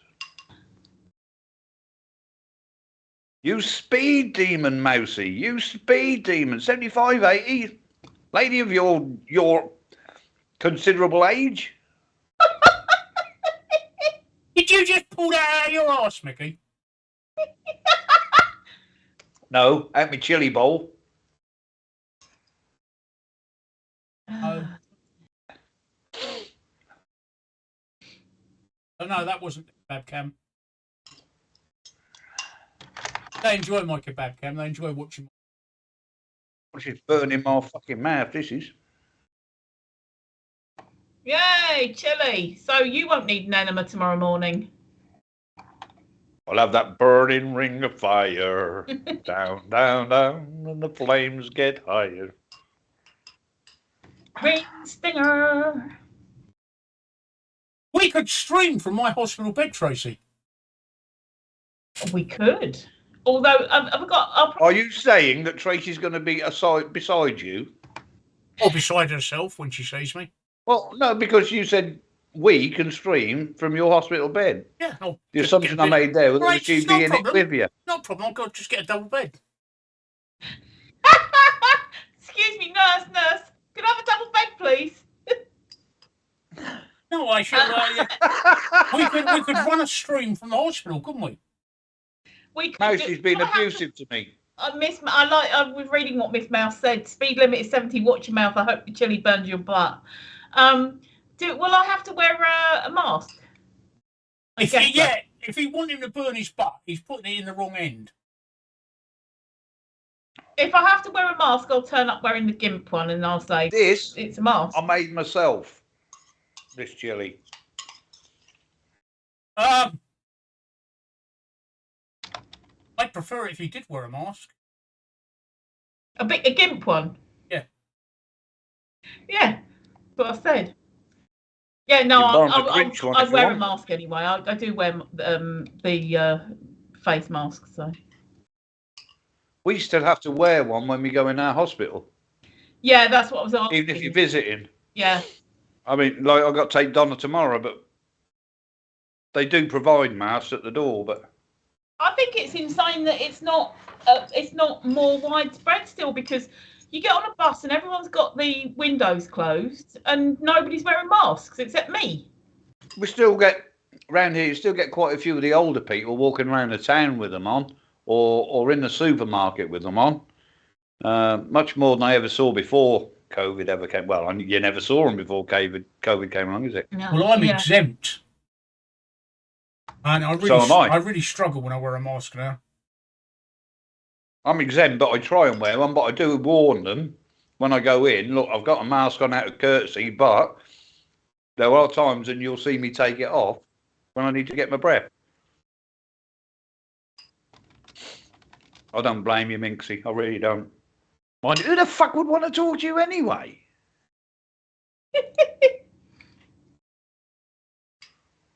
Yeah, I love it. I love being able to swear behind my mask. I love being able to make faces at people behind my mask. And I just like it. People don't pay attention to you because they're not sort of checking out whether you're hideously ugly or beautiful and want to marry you, and you just get left alone. Yeah. Yeah. Just not. It is nice to. Yeah. People. Exactly. Yeah. People are mean. It's true, isn't it? If you reheat chili, it's fucking hotter. Fucking hell. I'm not sure if anyone has looked at me and wanted to marry me. Doesn't Mark want to marry you? Oh. Oh. Mark, where are you? Oh, that's why she fucked off up north, isn't it? Keep away from him. Beauty is internal, you know. Beauty is internal. I always see the beautiful person. That's why I'm a friend of Mickey's. I see the beautiful person inside. Yeah. If I took a look at the outside, I think, fucking hell, who's that brat?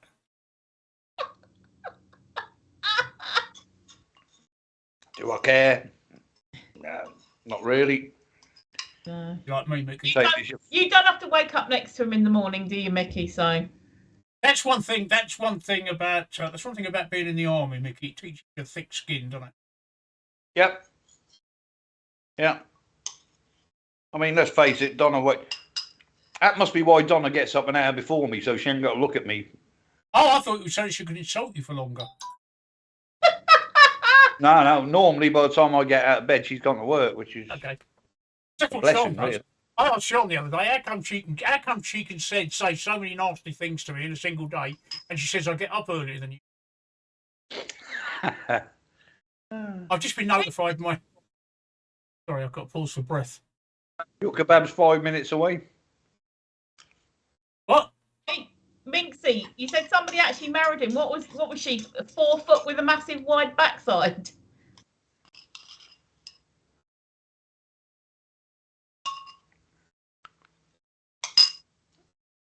Well, though I say so myself, that was rather good. My kebab is on its way, apparently.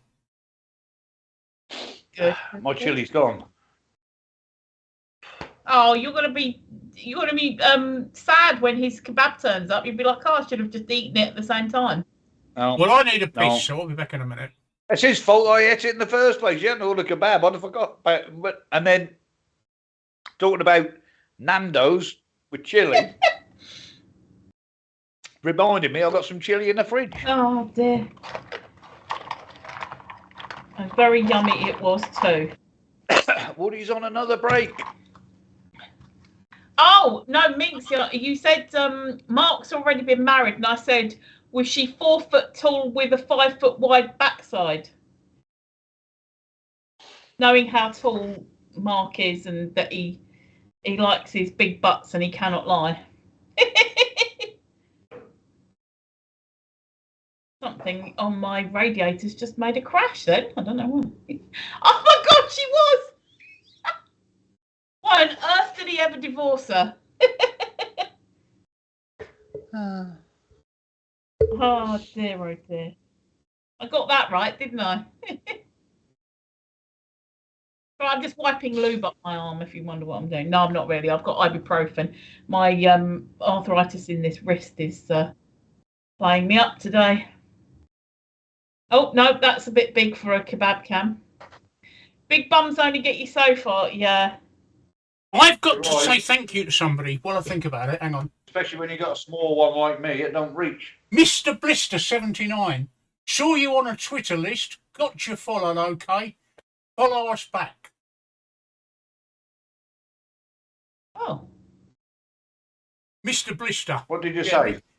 Fuck No, off. I just wonder, Mr. Blister. How'd you get blisters? Where's he put that? It's a whisper. Oh. I like a whisper. Mm. He saw me on a Twitter list, whatever the fuck a Twitter list is.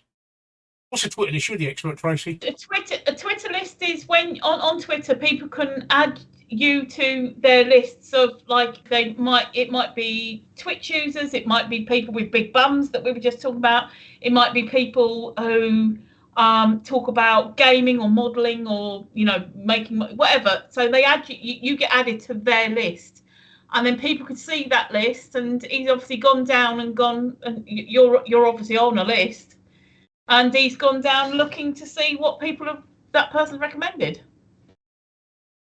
I know you've got a long back, but you've also got massive boobies, so at least he talks to them. I'm jealous of the long back, to be honest, because I'm not just a short ass, I'm just a short. I've got short arms and a short body. Scraping your nails down a long back is. Ooh! Ooh! Then pulling the skin out from under your nails. Oh God! As long as it's not dirt and sweat and grease and old skin, like from a week ago because you haven't had a bath. I just realised I've cut the nails on my left hand, but I didn't cut the nails on my right hand. Oh, well done. Yeah, look. Oh, well done. I'm left-handed and I always struggle to cut the ones on my right. Pain in the arse it is. Oh. And I've got to the stage now where I can reach my toenails on my right foot and I have great difficulty reaching them on my left foot. Oh dear. Need to do some stretching. Yeah. Oh dear. I don't think I'll ever be able to stop reaching both my feet because I'm so double jointed. Yeah, old skin. Oh, that, like, oh, it feels nice and then it's all, hang on. I feel like that every time I have a bath. Yeah, but that's Off me good feet. in the bath. After off me feet. Oh, but I that's haven't had a good bath feeling. for 4 years. Yeah, we know. I had one last night. That is a good feeling though. I even had a shave. When you're, oh yeah, there we go. When you're getting rid of the dead old skin in the bath, that is an amazing feeling because it's washing it all off and it's lovely. Really scrubbing. Well, I mean, I have a bath, Minxie, because I don't have a shower. I haven't got a shower. I love a bath. So I've got like two a showers. soap You want to borrow one of mine? I've got one upstairs and one downstairs. Oh, there you go. There's an offer for you, Minxie. Just nip round to Steve's. He won't be needing it in a few days' time because he'll be in hospital. So it's amazing what you can do in a bath. You can do more in a bath than you can in a shower. I agree. I love a bath. Absolutely. When the both of you get in there. I I love having a bath. Yeah, I get in there as hot as I can stand, so I turn pink and all crinkly. And I lay there for normally fall fucking asleep and Donna wakes me up. You've got a bath over the shower? That is novel. I knew it was the wrong way round, but I knew it was the wrong way round. But honestly, if you had said yes, it's a bath over the shower, I would have been like, pictures, or we don't believe you. I prefer showers. Always have done. Yeah, I just don't like I don't like showers. When I go on holiday and it's only a shower, it's just disappointing. I Hospital rooms now are only showers. Are they? Fucking hell. I love a bath. A shower, it's over in about 5 minutes, isn't it? The most. Bath, you can lay in there for about half an hour. Oh, there's action on the kebab cam.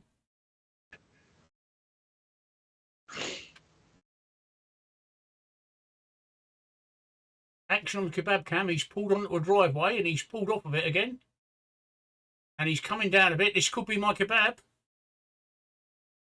No, he's pulled onto the driveway on the other side of the road. This may not be my kebab. It might be, he's just in the wrong fucking place again. Again? Yeah. No, he's gone again now. Not my kebab cam then.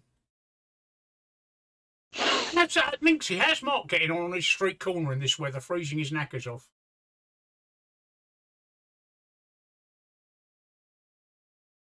I never thought of them. Mousy, a portable collapsible bathtub. Knowing my luck, I'd fill it full of water, get in it, it would fucking collapse on me. Well, they say you use less water with a shower than a bath. Yeah. But I find that I have to run the shower for longer to be able to actually feel clean and do the job. Because you put the soap on and everything, you rinse it off. No, but it's washing it as you're putting it on. It's washing it off. Yeah. You're okay again, Mickey. I have. Yeah, but I haven't touched anything, and I can hear me echo, and I can hear myself talking. you're not echoing. I can't. But I haven't touched anything. I've done like a test when you go somewhere where there's a shower over a bath, and I've done a test before. I've had a shower and put the plug in the bath, and I use more water for a shower. It fills the bath, whereas I can half fill the bath and then sit down, nothing else running, and that will be my water. I can sit down in my shower. Yeah, but yours, you mean on a seat? You're not sitting in anything. I can sit on the floor. Yeah, see, Miss Mouse says I like to soak in the tub. That's exactly it. I love to soak. I've got one of those collapsible. I've got one of those seats that folds against the wall in the upstairs shower. In the downstairs shower, I've got a little plastic stool I can sit on. Yeah, my dad had that, I think. Different types of shower. I just like to stand there and let the water run over me. And I actually feel cleaner in a shower than I do. God, And I don't have any scum rings to. I don't do what Mickey does. I lather up. I get wet, turn the shower off, lather up, then turn it back on again, rather than washing it all off as I'm putting it on. That's where you're going wrong, Mickey.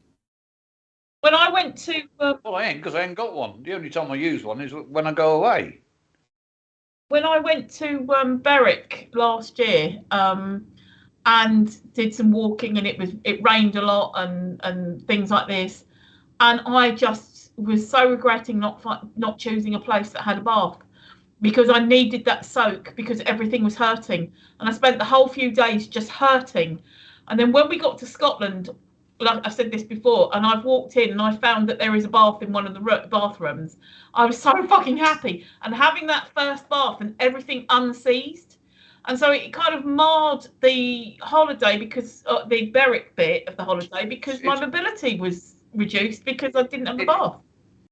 Yeah, it's great when you get in a bath, because I mean, I'll fill it up, like I said, as hot as I can. Radox in it. And that just relaxes your muscles and takes all the knots out of my back. Oh, it's absolutely magnesium, great. Epsom salts, lovely. Oh, lovely. Minxie has a shave. What? You got a goatee like me or something? She would do if Minxie? she wasn't shaving.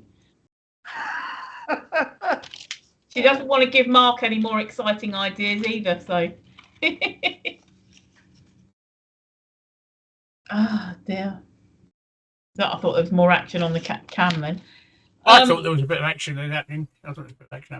Yeah, something. There was a little flash. You can see I live in a quiet area, though, don't I? Yes. I can't believe that I actually I've seen 2 or 3 buses. It's hard to believe I live in London, isn't it? Look, I'm fucking snowed in. There's nobody that comes up my street. Kent! Not fucking London, it's Kent.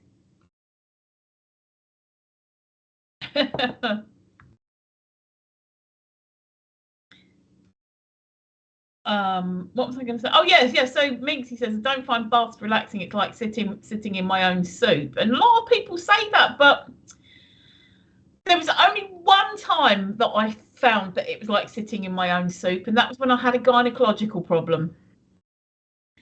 But apart from that, the rest of the time, it doesn't feel like sitting in my own soup, because if you're having a bath every day, you're washing it off every day, so you're not really sitting in a load of crap.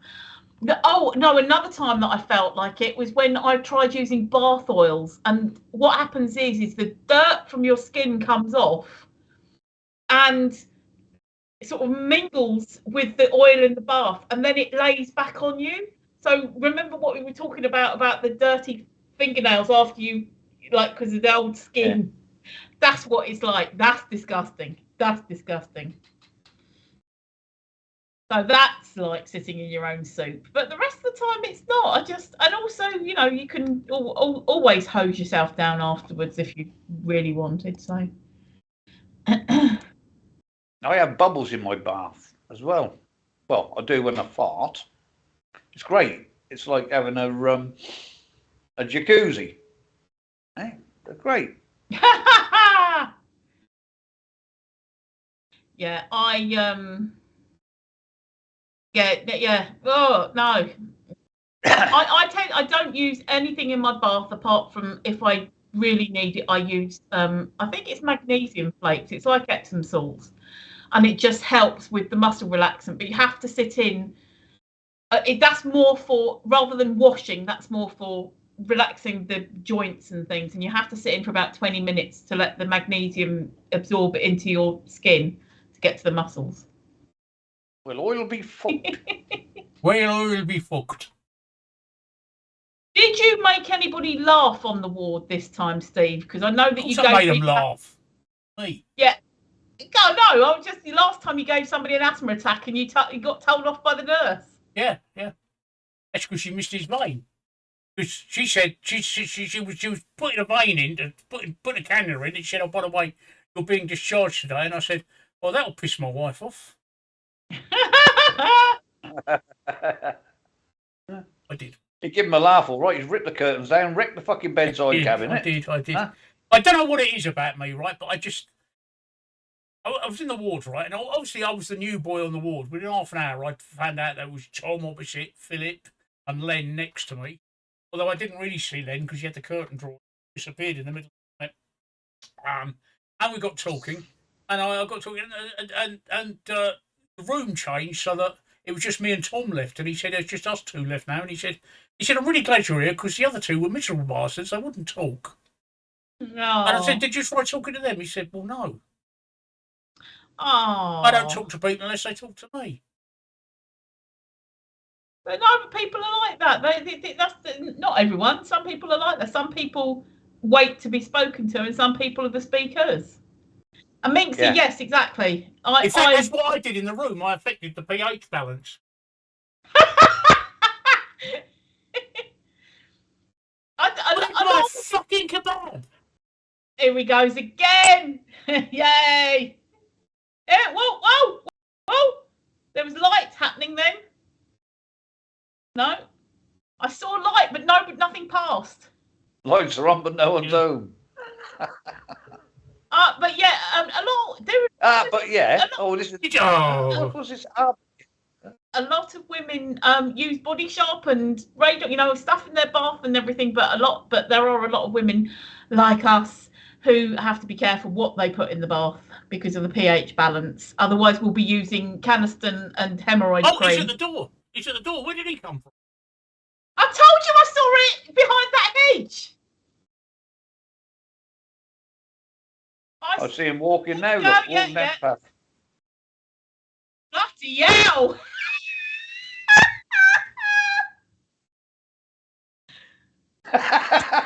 Even Alexa tells him. I saw light behind that hedge, and I was like, "There's something coming the other way." Where did he come from? Where the fuck? Let's see where he came. He came behind, like the wrong way up the road. Along the fence, along the hedge. Yeah. There he goes. Look, he'll turn right. Bye, Mr. Kebab Man.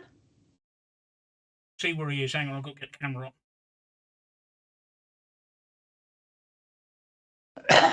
Never mind the fucking camera. You want to get eaten? That'll be cold. In the next couple of minutes, it'll be mukbang time. Where is he? There he is. Yeah. Hiding behind the bush. Look. Yep. I saw the lights. I saw the lights coming along, but yeah. I saw the light in the night as it shone from the window. Da da da. Oh, pardon me. I'm full of guys, wings just turn his lights on. She stood there laughing. Now, which way is he going? He's coming up the road. There he goes. There he goes. No, he's doing a UE. Oh. And he doesn't have sauces and he doesn't have salad, Minxie. It's literally a naked kebab. He's driving up somebody's fucking drive. His sat nav's gone to fuck. There we go. And he's gone. What are you at? What's wrong with him eating the kebab? You watch me eat my chili. I think Steve's leaving a review already. Yeah, meat and bread. That's it. Yeah. Huh? Meat and bread. I mean, no come salad, on, tell no me. Sauce, Come on, Minxie, don't tell me you don't like meat and two veg. Yep, just meat and bread. Naked. Hot and naked. He's excited. There we go. Excited. That is exactly what I'm having. Just meat and bread.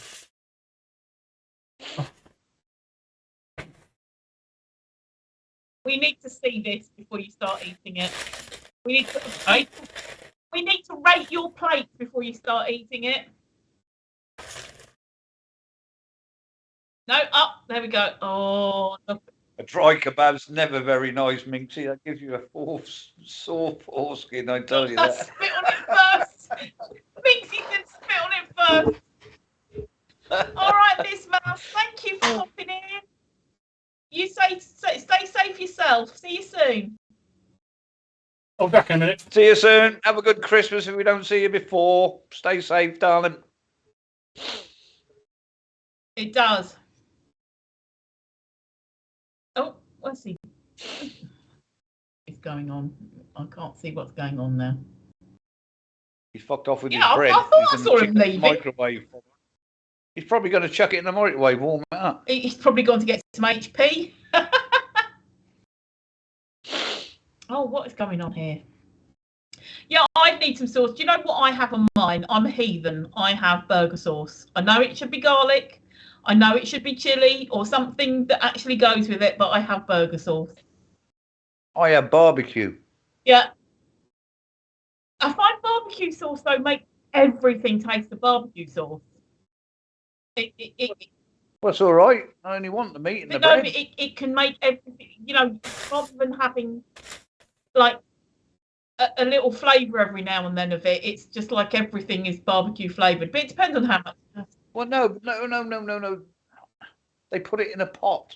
Oh no, we don't. It goes all over the kebab. But yeah, if they put it in a pot, then that's better. But yeah, and then you get a fork and you dip your chunks, or you can use your fingers, dip your chunks. That was on the stream that I didn't see. That Palsy P had you dipping your meat. Yes, clipped you.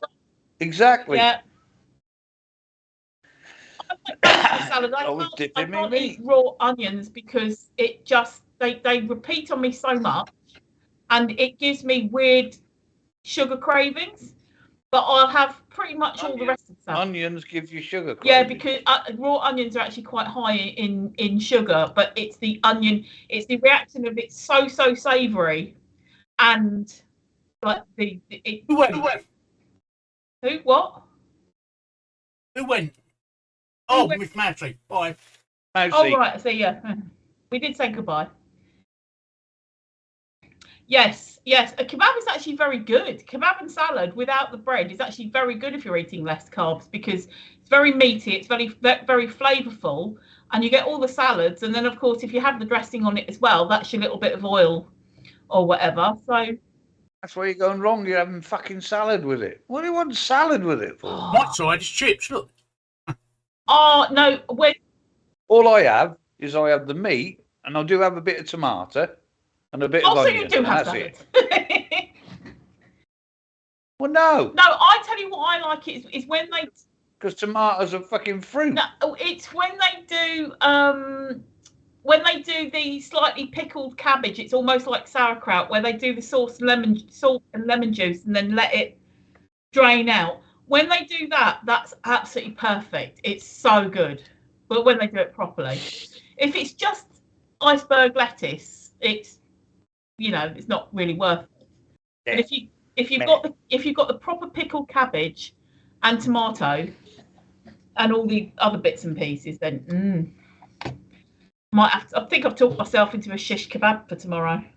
Yeah.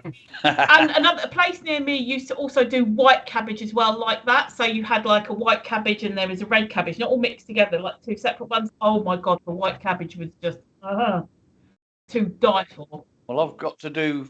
What have I got tomorrow? Pork chops with mashed potatoes, cabbage, and gravy. It's all round to Mickey's.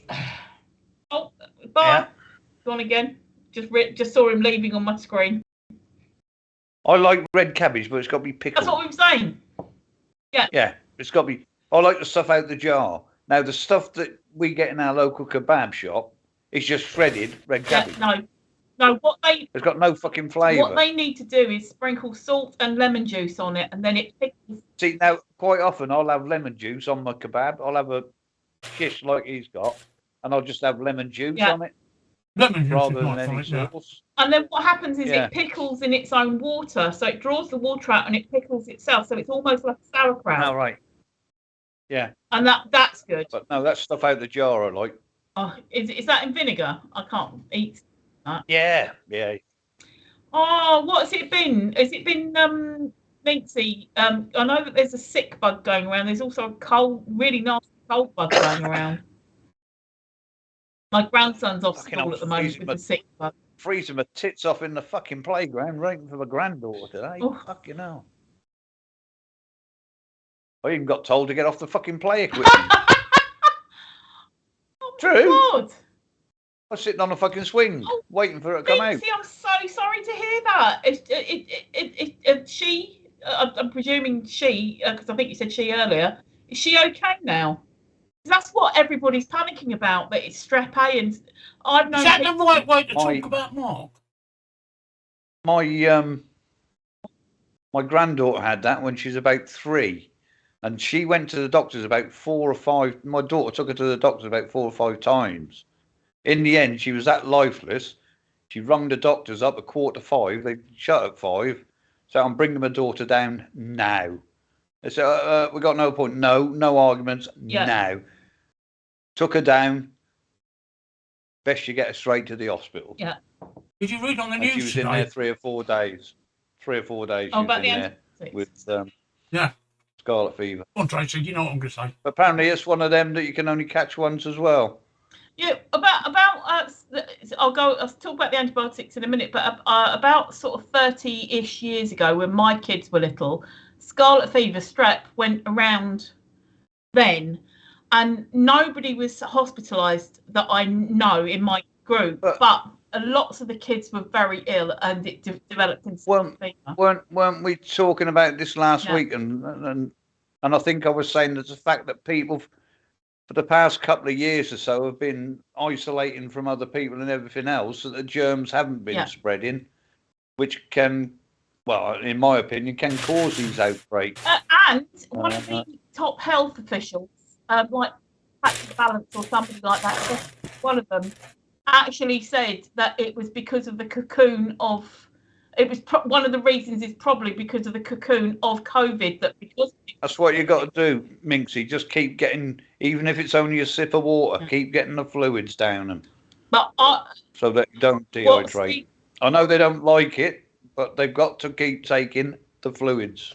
And what Steve was just prompting about was that in the news today, there's already a shortage of antibiotics, because they're pushing the antibiotics to the kids who've got this strep A or scarlet fever and things. So there's a shortage now, and obviously it's going to be a shortage across the board. When we talked about this last week or whenever it was, and I am against like whole schools just doling out the antibiotics just in case, because No. it means that people like you, Minxie's just said, already know some kids have immunity to some anyway. Where's the reasoning in it? You should not be overdosing on antibiotics. If you need it, then have it, but don't just be giving them out like Smarties just in case they might catch it. Oh, bless. Yeah. Yeah, the drinking was an issue. That's why I thought she needed hospital. Was she an alcoholic? No, she's got scarlet fever. Oh, yeah, I know. Yeah. Whoosh, whoosh, whoosh, whoosh, whoosh, whoosh. It's Mickey, the whoosh night, isn't it, Mickey? It definitely is the whoosh night. Yeah. I think they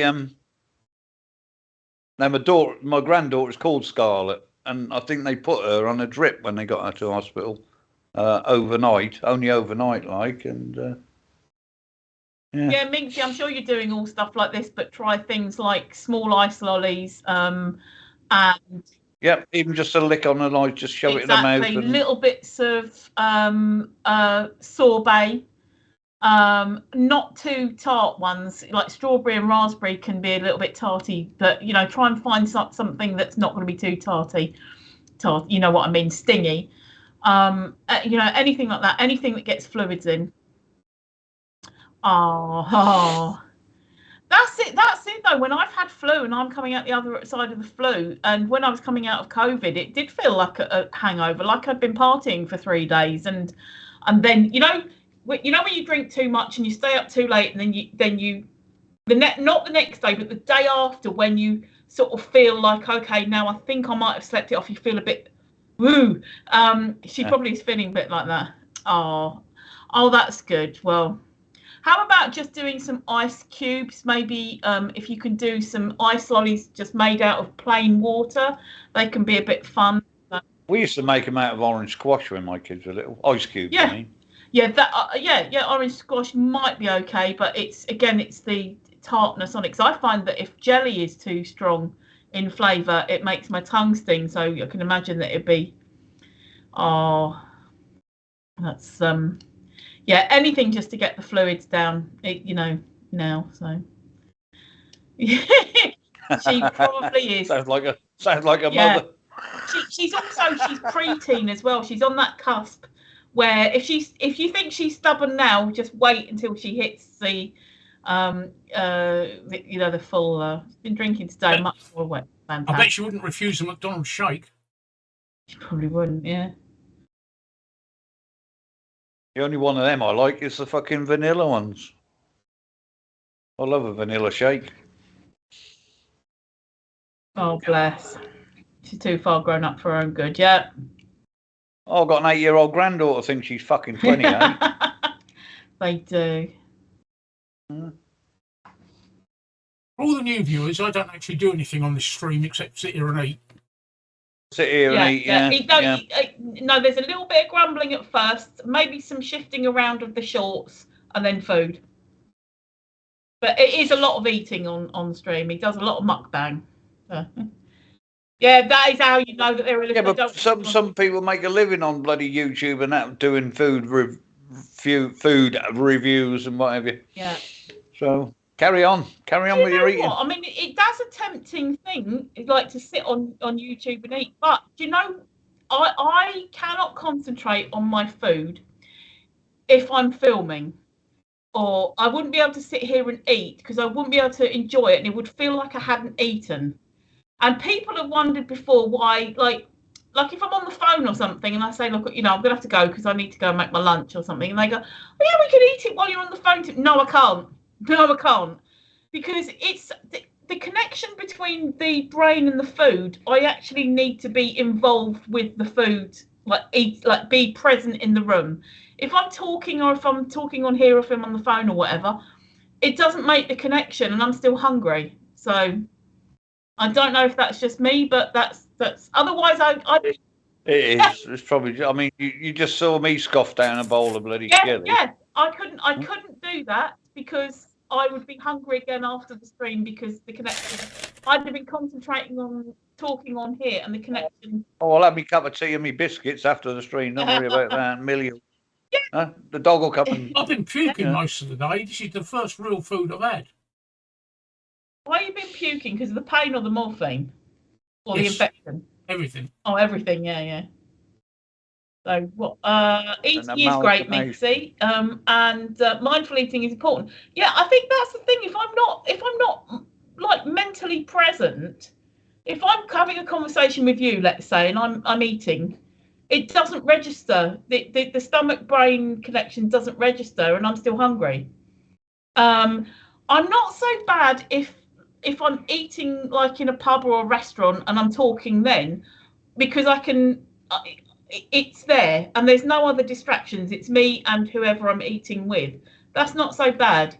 But if I have to concentrate on something else, I don't know, like if I might be writing something or concentrating particularly on something and I'm not concentrating on the food, then I'm hungry. So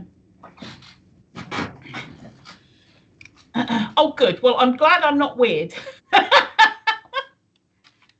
I couldn't do what Steve's doing because I wouldn't. I literally afterwards I'd be like, well, I didn't even taste that. But I'm not saying that it's that he's wrong or anything. I mean, I'd love to be able to do it. I'd love to be able to. Ask me if I care if I think you think I'm wrong. I know you don't care. I'm just saying. You like what I'm going to say next, Tracy? I really, really don't give a fuck. Yay! I've got that on video still. You in your cab. I really, really, really don't give a fuck. Yeah. I love that you getting banned off of the forums before for putting dillygaff. What? Dillygaff. Do I look like I give a fuck? Yeah. We all started using the acronym for it, and the pinks would tell us off and give us bans. Those were the days.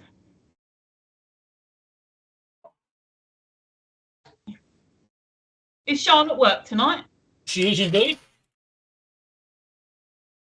Did she manage to get there? Did she manage to get there herself, or? Yeah. It's only my road that's sliced up like that because the gritters don't come down here because we're not a primary route. We can see how quiet we are. Look, the camera's off, but you saw how quiet it is. Yeah. Apart from buses going up and down, there's very little traffic this time. Oh, I'm obviously on Facebook friends with people who I know, my neighbours and things in the local area, and they've obviously got their friends and things. Now, one of my local neighbours who I can see her place from my window. I think so, yeah. No, it's all right. He's still speaking. Okay, go carry on. I was just reading an article that reckons that if you have Diet Coke in your vodka or your whiskey or whatever, you'll get pissed quicker than having full fat Coke. Oh. And it's now been scientifically proven. I don't know why. I was just reading. Yeah. That's what I was doing. That's why I was spaced out. You were counting up how many vodkas you can have this Christmas. But no, so this lady. No, I've got 1, 2, 3, 4, 9 bottles of wine over here. Yeah, so you're all right. This I'm lady, all right. I can see. Don't know what the rest of them are going to this lady's flat from my place, and one of her friends. And what she did was she posted something or other about a gritter somewhere. I can't remember where. It's gone all around Facebook anyway. And one of her friends said, "Oh, well, they don't do it in this area where I live. They don't do it in this area. We get forgotten about." And I said, "Hang on a minute. What about the one that when I was looking out the window when it was snowing, going up and down such and such road, and I said I stood here for about 10 minutes watching it do it." And he, like, there was this kind of like sort of pause, and he came back with, "Well, it didn't happen down such and such street," and I can see the street that he was talking about from my window. And yes, the fucking gritters did go down there because the buses were. The problem is with gritters, Trace, they need to be gritted before you get any snow or ice. It's no good putting grit on top of snow because it don't fucking work. It don't miraculously melt it. Hello, best pal. Best pal. Fucking hell. Yeah, no, I agree. I agree. But It's risen from the dead. the roads must have been gritted for the buses to be able to move around. We didn't have. On that day, there was the M25 came to a standstill. The A21, there was places everywhere coming to standstill because they hadn't been gritted. And where I live, I can see the dual, triple carriageway out there and all the, round there. The traffic is flowing. You don't live on a cul-de-sac, darling. You live up fucking north. They just haven't built the rest of the road yet.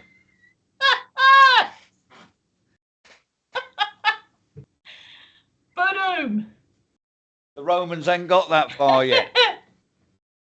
But the thing is, the Britons must have been along because the roads were moving. The buses and the cars were moving absolutely fine. And this bloke on Facebook's having a moan about it, and I'm like, no, they must have been out. I was watching. You're not having enough fucking paper. Because you know too much. I know too much. I can't hear myself. Actually, I know fuck all, Mincy. I know nothing.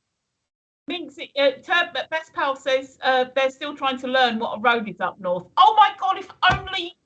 And he comes from fucking Wales. How can he talk about roads? Have you seen the fucking roads in Wales? They're like fucking sheep tracks. Who is it in Newcastle? Is it Match? The one that we were taking the piss at? Yeah. Oh, if only he was on, we'd be able to take the piss out of him not having any. There's bridges, but the roads aren't gritted. Yeah, there's no fucking roads. Oh, dear. Oh, the Midlands. I actually come from Worcestershire. So that's the Midlands. You must be Stoke. If you're in the Midlands, you must be up Stoke way somewhere, I should imagine. If you're top end of fucking Midlands. Staffordshire or somewhere. I think I said Leicester or Leicestershire or Lincoln or something like that. Well, it could be Leicestershire. Leicestershire's. I remember from ages ago. She lives in Pork Pie Land. Oh, I see. Melton Mulberry. He says in a Rochdale accent. Yeah. Melton Mulberry. Hello, little lady from Melton Mulberry. Yes, I'm getting post every day, Best Pal. Oh, we're not. Oh, he's got that look like a Costa coffee cup. It is a Costa coffee cup. Ah, see. It's an insulated one. I used to go to Leicester. I used to go to Leicestershire every fucking night when I worked on lorries up to the fucking hub. Fucking hated that drive. Yeah, no,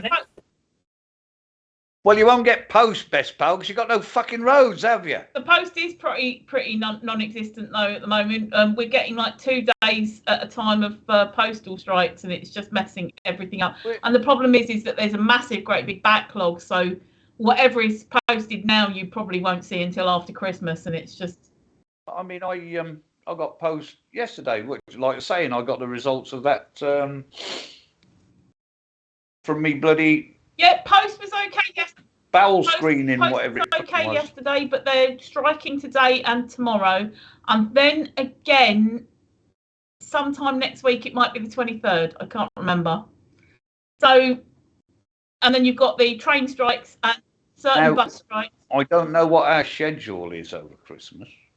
What, here? Well, it's not going to. Well, don't know now because I'm here. Yeah, no, we're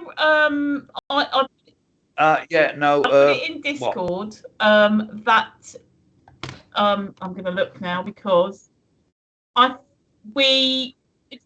because Boxing Day is the Monday and I shan't be here. No. All that week we're off. We're not going to be back until the 4th. 4th of January, yeah.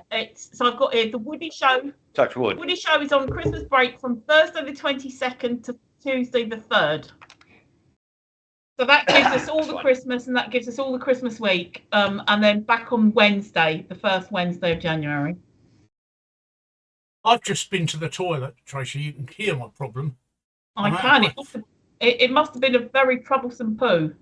Oh, it was a great poo. A piss. Out of breath. But then when you've got that much meat in your hands, it's not surprising. Yeah, this is true. Although I couldn't eat all of it. I see we've got all these strikes on, and the military are kicking off that they shouldn't have to cover them, and I don't think they should have to cover them. This government retires too much on the fucking military to cover their fuck ups. If they got round the table and actually talked instead of saying no, no, no, no. Tell you who I feel sorry for. And what do you get? What do you get today? And I'm going on a fucking Here we rant go. here. All right, go for today, it, Mickey. I'll be back in a minute. Oh, need some painkillers. You got that fucking Prime Minister standing up at PMQs, right, saying, oh no, we are giving the nurses what the pay review board have recommended. What were they doing 2 or 3 years ago?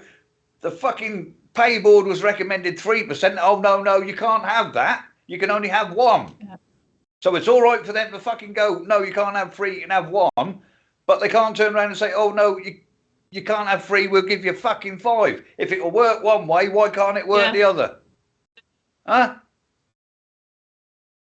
Yeah. Fuck's sake. No, can you know what I mean? He's standing there saying, but he's got money to give his fucking pals, fucking billions for fucking PPE that ain't no fucking good. That's the thing that disgusts me. Test and trace, we spent billions on that. That never fucking worked.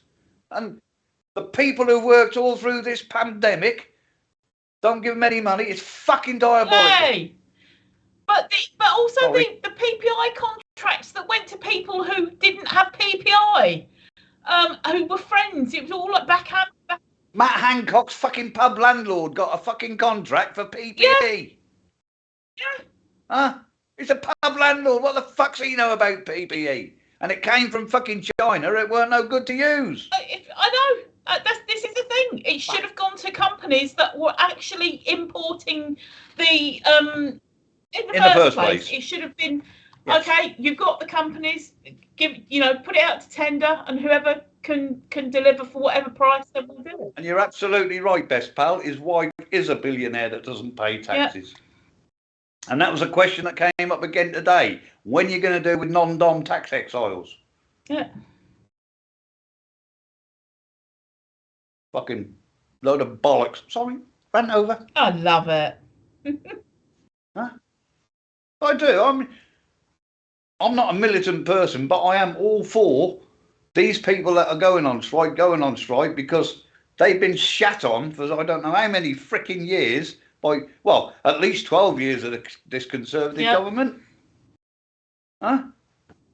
And then he turns around and says, oh, well, last year we gave them 3% when everybody else in the public sector only got 1.5%. Yeah. Well, boo-hoo. How many years did they go without getting fuck all, for Christ's sake? I know. You know? And the nurses did. But they won't even talk to them. They won't sit down and talk to them. And the nurses did such a job during COVID. I know there was the doctors and everything like this, but the nurses were the ones that were doing the everyday. How many of them died doing the fucking job? Yeah. You know? Exactly. Yeah. I completely support the nurses' strike 100%. I think they're undervalued, underpaid. And I've had a lot of personal experience of them. I think they're wonderful. Don't support the train drivers or the postmen. They're already paid well enough. I think they're just being opportunistic at the moment. What do you call well enough? Because it depends with the railway. It depends. I mean, people are saying that railway work's on 30-odd grand. The bloke sweeping the fucking station ain't. He's on minimum wage. That's why that's why the striking's happening, because the trains cannot run if the stations aren't safe. You obviously don't know the stations around here. Yeah, but if the stations aren't safe because they're there's rubbish or ice or just whatever, if it's not safe, then the trains can't. I'm not saying give the train drivers a fucking load because they're on fucking loads, but I'm saying that the people on the lower end, yes. So there should be, in my opinion, a scale. That's why I don't support. That's why I don't support the train drivers striking, because it's not their problem. No, it isn't their problem. Hang on, are the train drivers striking? Of course they are. There's a train strike today. There's no fucking trains. No, I thought it was the. It's the RMT. RMT covers the whole fucking gamut, if you like, of train drivers, did you just use the word conductors. Gamut? Yeah, I did. Check him. Yeah. it's train drivers, station staff, cleaners, ticket office staff. It covers a lot of chocolate. them. You know. But again, the train. So what I'm saying is they should be scaled. Them on the train drivers, yeah, perhaps they should only have 3 or 4%, but them on the bottom, yes, they should be getting 6, 7, maybe 8%. Yeah. You know, scale it up so that those at the bottom. Look. Get a. I mean, because don't forget we're in the middle of a fucking energy crisis. We're in the middle of a food crisis. We're in the middle of a fucking, fucking what's her name? Who was a prime minister for a fucking day? Fuck the whole country up for 30 billion. Right, it's not so much the train drivers striking. It's the industrial action, which is part of a dispute over pay, job security, and working conditions. It's rail workers, not train drivers. Workers. Train drivers are ASLEF, and they're not striking. They're not walking out. So it's not. No, but they can't fucking go on the tracks because the fucking rail workers are fucking. No, I know. I just said that. No, I just said that because Steve's saying that he doesn't support the train drivers striking, and they're not. They're in a dispute over pay, but they're not striking. The strikes now are the rail workers. Which probably a bit different. That's a bit different. Sorry, I've not kept up with the news. That's all right, but I was making sure because I agree train drivers do get paid quite a lot of money, but I'm talking about the railway workers. They need more money. Train prices have gone up. Tickets have gone up. Yeah, but it's not filtering down to the workers. No, exactly. It's going into the pockets of the fucking train company. Or Richard Branson. Now, 90% of the train companies in this country now are foreign owned.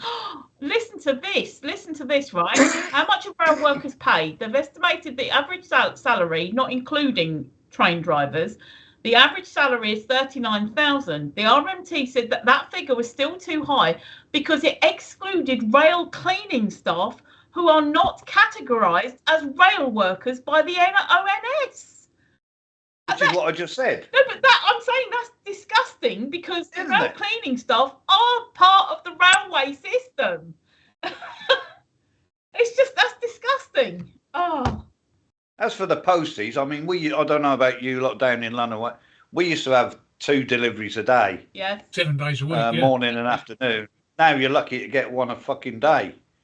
But then again, that's only since it's been privatised. I get about 2 a week.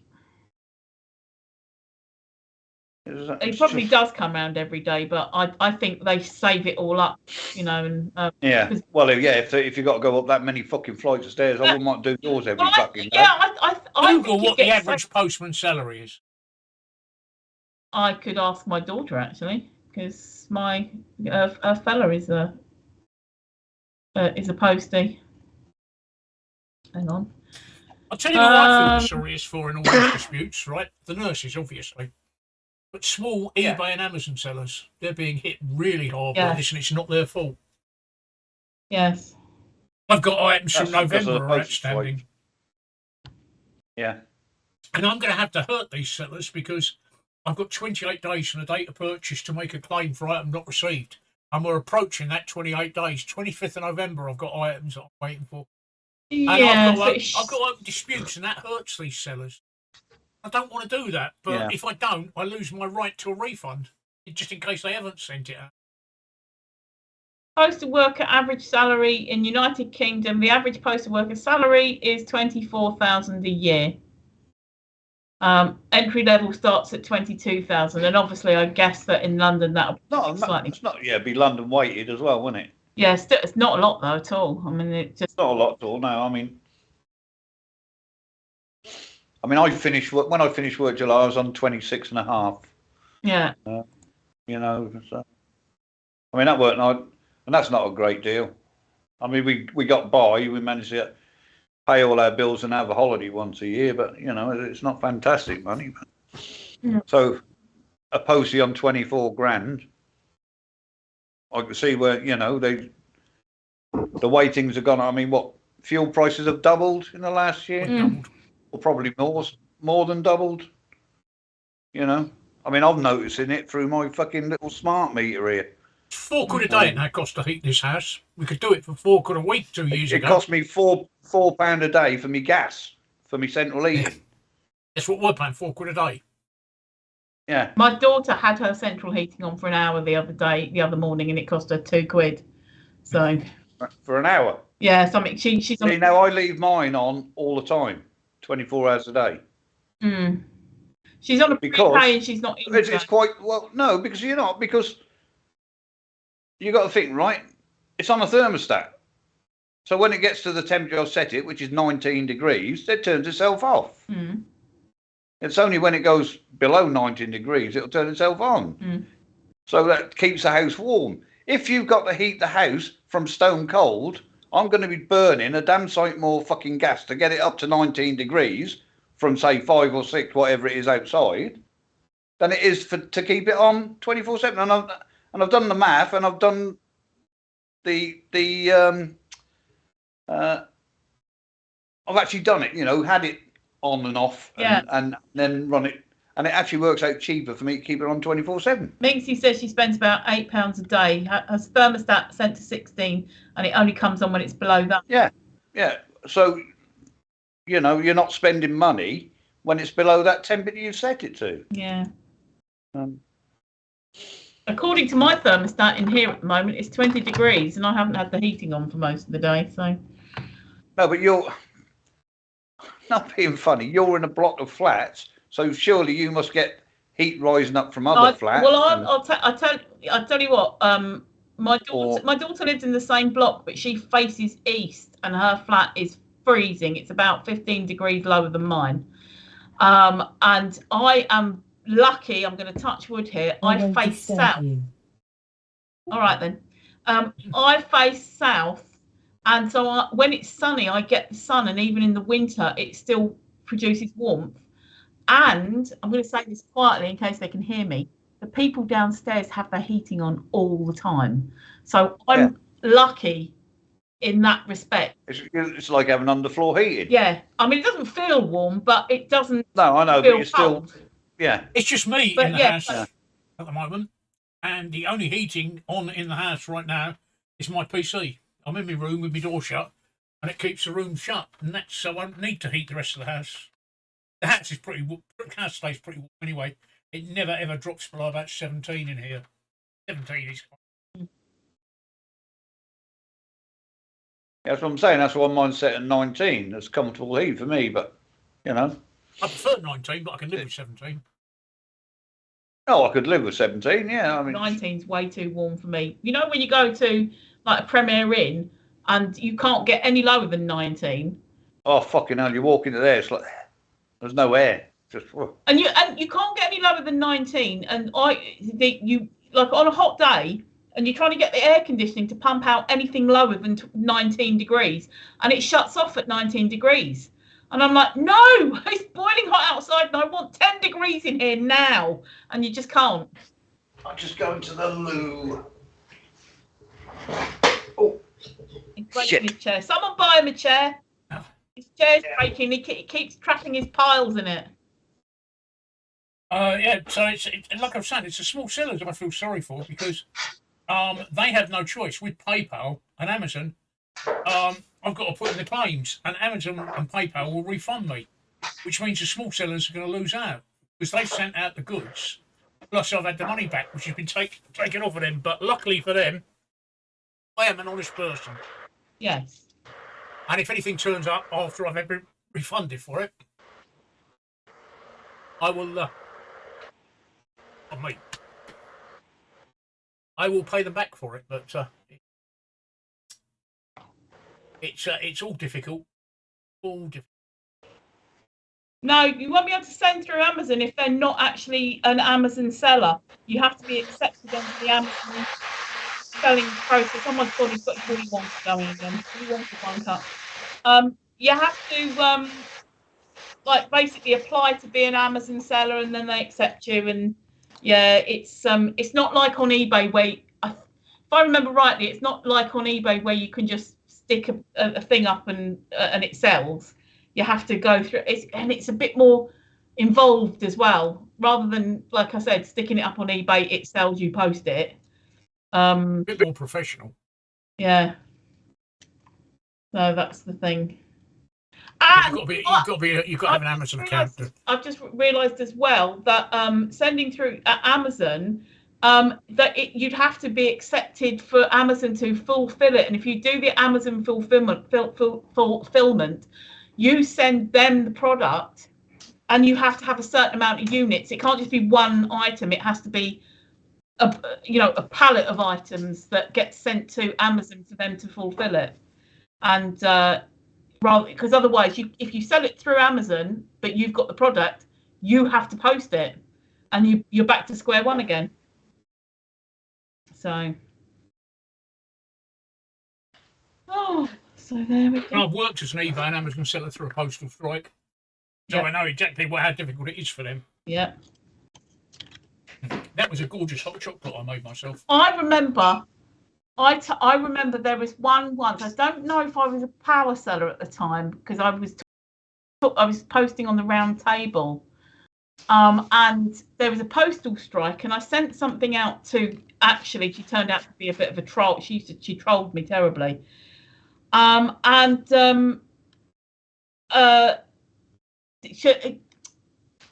bought an item, and I posted the item, and then there was the postal strike, and then she negged me because the item hadn't turned up.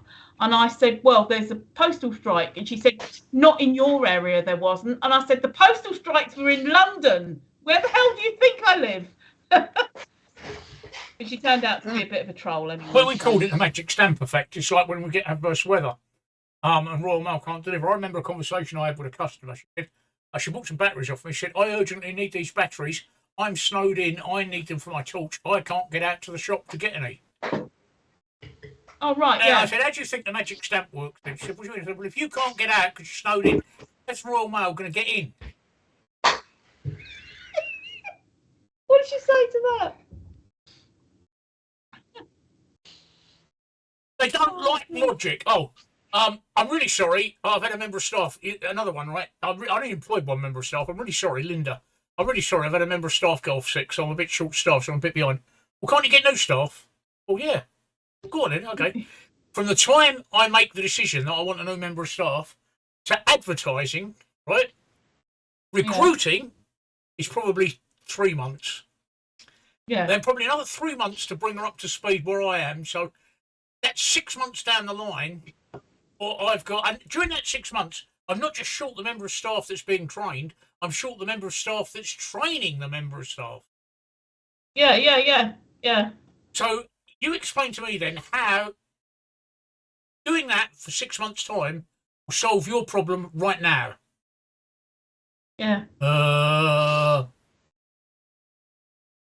don't think, but yeah, honestly, Minxie, the magic stamp is a wonderful thing. There are people out there that think that Royal Mail can get through no matter what. If you put a stamp on it, it will arrive. It's regardless. And it really is a magic stamp.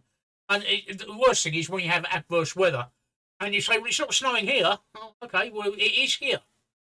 Well, how does that affect the mail? Well, can't get out to get it in the post office. Or the post workers can't get in. I mean, if anybody saw...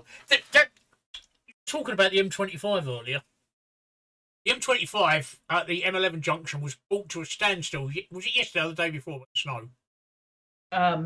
Sunday night. Sunday night it was brought to a standstill because the snow settled so quickly on the motorway, right? And this woman being interviewed by a news crew said, well, where are the gritters? And somebody else said, well, the gritters need to use the roads. Mm. They can't drive on... Yeah. Gritters can't drive on snow. Yeah. And like Mickey said earlier, you need to get the grit down beforehand. But if the road's snowed over, the gritters are wheeled vehicles. They're not tracked vehicles. They're wheeled vehicles, and they can't drive on. So if you can't drive on it, they can't drive on it. Mm. But people I was going to give another example of insane delusional buyers. When you advertise something for sale for collection only, and they say, oh, whereabouts are you? And you say where you are, and they say, oh, well, that's too far for me. And it suddenly becomes your fault that they live too far away from you to be able to collect. And it's your fault that you don't live close enough to them. And you get into this kind of like they're trying to involve you in an argument. What do you want me to do? Move? I get that you want the item, but it's not my fault that you don't live in my area. Have you ever seen a gritting lorry with a snowplow on the front, Turbo Best Pal? Have you ever seen one? I've never seen one. Not in this country. What was Certainly it? Not on the M25. Sorry? Certainly not on the M25. No, they don't. They're just ordinary. They're all just ordinary lorries. But people's expectations are unfucking realistic. They really are at times. Yeah. They just amaze me that what people expect, especially when you see these people, these talking heads being interviewed on the news story about a major news story. Some of the actual shit they come out with amazes me. Like this tragedy, and I'm not making like this tragedy up north with this lake, right? This is tragedy, right? And this woman comes and said, "We must make sure this never happens again." Do that. Well, you'd build a 6-foot concrete fucking wall round the fucking things, wouldn't you? Oh, and you've never climbed a 6-foot wall? Not on my fucking height, I haven't, no. Okay, you're wrong example. But that's what I'm saying. They come out, they No, but you know what I mean? What The it only is thing their they would do is mouths, fence them off. their mouths, or in the case of the internet, their fingers typing, work faster than their ability to think. Right? Yeah. We must make sure this never happens again. Why the fuck are you going to do that? Are you going to fill the lake in or put down every child at birth? Because I can't see any other way of... I can't see any other way of... Carry on. Oh dear. That's how he's feeling, Prize Woodpecker. Oh. Prize Woodpecker's in the house, everybody. All right, good evening, Price. Sorry, I'm feeling okay-ish. I decided to do a stream tonight. I'm bored shitless.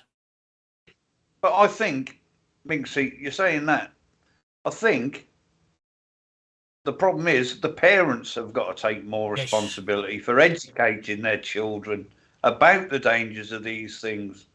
And in the case of these, I mean, they were all pre-teens. They weren't even pre-teens. They were younger than that. That's what I'm saying, 11 and under. You know, it's, you know, they should be with the parents, for God's sake. Yeah. You know? A 6-year-old with an 11-year-old, it wouldn't even have been as bad if the eldest was kind of like 15. But 11...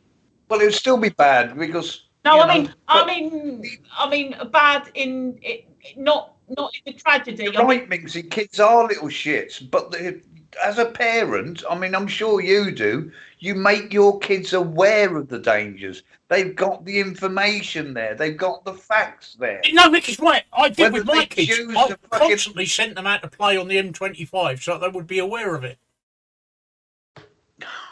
I'm not... You don't do that. And that's what I'm saying. You say you don't go out on the M25. Honestly, Mickey, if you let your kids play on the verge of the A12, right? You let your grandchildren play on the verges of the A12, they'll soon learn road safety. Yeah. Once. Exactly, Minksy. They were too young to be... Yeah. No, I agree. It does take parental responsibility. Although... Yeah. As I understand it, the oldest one actually went in to try and save the younger ones. He wasn't involved in the initial incident, and it was the younger ones who went through the ice, and he went in to try and save them. I was listening to a 13-year-old girl who was there, and she said that she was running around trying to get branches to reach out to them, but at no time did she even think about going in to help them. She said she couldn't reach them with branches, so she waited for the correct people to arrive. Now, that girl had common sense, because if she'd gone in to try and help save them, another heart attack, she'd have ended up as another casualty. It was heart attacks that killed them all. Well, will be it. Yeah, the hypothermia. Yeah, and I mean at that age, yeah, it's well, I can't even think of it. No, I can't. Mind you, having a... I mean, I'm sitting here fucking preaching like I'm fucking some sort of I did that sort of shit when I was young. I've never done that. I've never played on the ice. We did. It's always struck me as a silly but thing. But you'd made sure. I mean, you'd made it. It's got to be frozen for a few days, because the longer it's frozen, the thicker the ice gets. Providing the temperatures stay down. But after a day or two of frost, ain't no way it's going to be fucking hard enough to skate on. Christ, it's -3 out there at the moment. That's bloody cold for London. I mean, me and Donna went down to Nicholas Everett Park in Alton Broad, one of the broads that's local to us. It's like a lake. If you don't know what a broad is, it's a big lake, Alton Broad. And there's a guy boarding through the ice, but they were like ice flows. It wasn't a solid sheet of ice. That was ice flows, chunks of ice. And it's actually paddleboarding. And I thought, what a fucking prat. If you fall in that and you can't get back on your fucking board, you fucking had it. Ain't ya? Because hypothermia in those waters, that'll get you quick. Very quick. You're absolutely right, Biggs. They shouldn't be left without adults. Not at that age. And you're right. But absolute tragedy, that was. Absolute tragedy. It was, yeah. But it's all right, people saying, oh, this can never happen again. Well, like you say, how can you prevent it? Education. That's the only way you can. And even that won't prevent it. Adults make silly choices. Of course you do. You have a few pints and you think you walk across the fucking frozen river instead of using the bridge. And you end up in it. That's happened in Norwich. Come out the fucking Queen eating fucking Weatherspoons. Oh yeah, look, there's a bridge there. I'll walk across the fucking ice. I wouldn't jump in. No, I wouldn't jump in after him. You wouldn't jump in. You wouldn't jump in after him because that's what kills you. It's the sudden hypothermia. You'd try and get him out. Although I did hear about a policeman trying to smash the glass with his truncheon to free one of the kids, but I don't know how much of that is so true. But what you got to remember is that the fire brigade have the correct equipment. They have dry suits. They have stuff like that. They're prepared and kitted out to go into. What I think it would actually be is that they're on the ice and the ice breaks, and as you plunge in, the coldness of hitting sudden, you breathe in. It shocks you. No, you breathe in. The shock makes you breathe in, and then you drown. So that's what. All these kids were killed by heart failure, Tracy. Yeah. They'll die. They'll have heart attacks. Okay. They'll die from. I'm just saying, but that's what makes you, the sudden shock of the water. I'm not saying that I wouldn't try and save somebody, but I wouldn't endanger myself. No, I wouldn't endanger myself by going in the water to save them. Not unless I've got firework. Not unless I've got very warm firework next to my ear. Yeah. Then I'll consider it. Oh.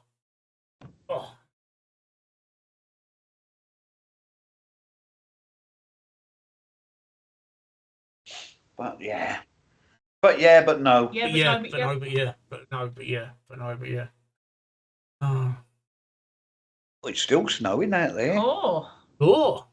Dear, oh dear. No, not core. I've got to go to the fucking hospital tomorrow. Is he settling?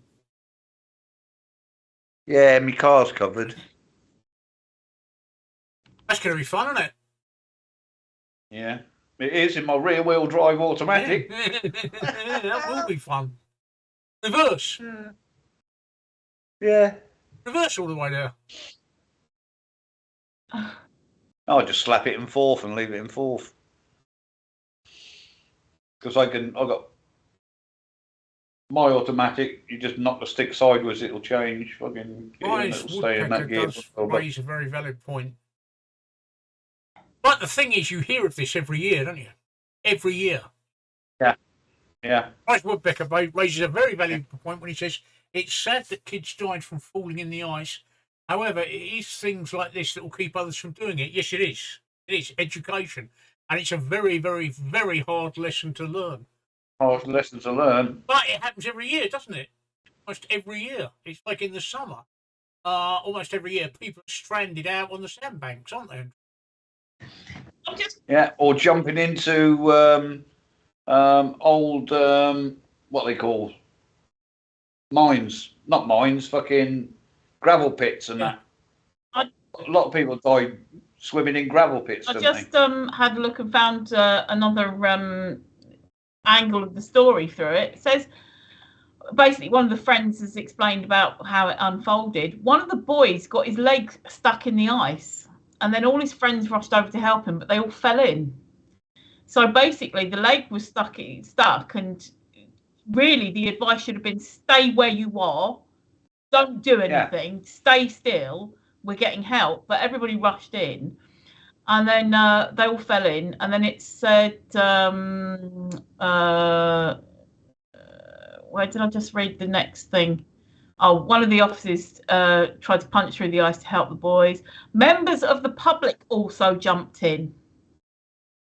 Oh dear. Yeah, so a member of the public did jump in to try to get them out. So, and one police officer suffered mild hypothermia. So, what about the police? Yeah. Yeah. But the first kid didn't fall all the way in. It was just his leg was stuck, or his legs were stuck, and yeah. But then a combination of another 4 or 5 on top of that weight, that ice, is what's broken it through, isn't it? Exactly. And they've all ended up in it. And like Minxie says, it's instinct to help, but it has created a worse situation. Yeah. The best thing they could have done was call the police and the fire brigade. I know they're only youngsters, but again, that comes down to education, parental education, school education, whatever. And also the development of common sense, which... Yeah, but they haven't got it at that age. But that's what I mean. It's the education, and then as you get older, you develop the common sense, or the adult instincts of what is right to do. I don't know what I'd have done in that situation at that age, best pal, but I know what I'd do in that situation now, and I would not be going in that fucking water. No way. Yeah, if you lay... It's exactly, prize would use a rope. Well, I think the firemen used ladders, didn't they? Because you're distributing the weight. Oh, I just heard myself come back. We do, Minxie, we do things in panic, but I still know I wouldn't go in that water. For the simple fact, I'm not a very strong swimmer to start with. I wouldn't be able to... I can swim, and I'm quite a good swimmer, but I wouldn't be able to do it in icy water. I know that. With what on earth was that? Which one of you was that? That was Steve. He had a good old fart there. Well, look, Steve, look, we've been going for 2 hours, 43 minutes. You want to call it shortly? Huh?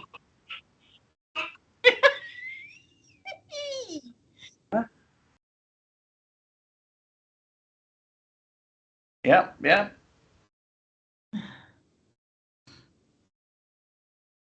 Did it work?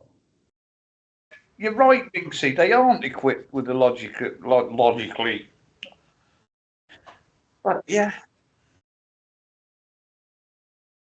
6 to 11. Yeah.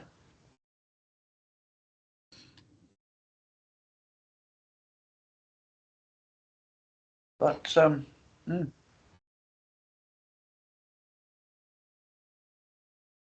oh dear. It will be a while though, yet, won't it? Well, do you know what? I thought I had a pubic hair till I pissed through it. Oh. 0. Yeah.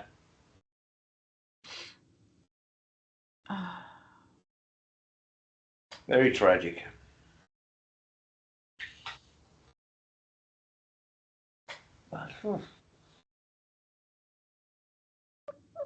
Is Steve muted? Probably. You didn't hear him farting then. He did the biggest fart of the evening, and you missed it. That's why I muted myself, so I wouldn't hear me fart. It was a lovely trouser ripper. Yeah, but we had to suffer it. Yeah, well, of course you had to suffer it because We suffered it, and now you're we hearing me through the microphone in here. You two are. The rest of the world are hearing me through the microphone up there, which I can switch on and off. Yeah, no, we know, we know, but basically you're now sitting in a smelly room, so yeah. And normally I don't mind the smell of my own farts, but I'm on chemotherapy. Can you hear him now? Nobody said that whether that's worked or not. He's turned it back on, I think. He turned it back on. Yes, I've turned it back on and I'm broadcasting so they can hear me. Oh, best pal's laughing, so he must be able to hear you. I'm just firework deaf. He loves hearing about your smelly farts. Yeah. That's a fetish, apparently. So I've been told. Fart smelling.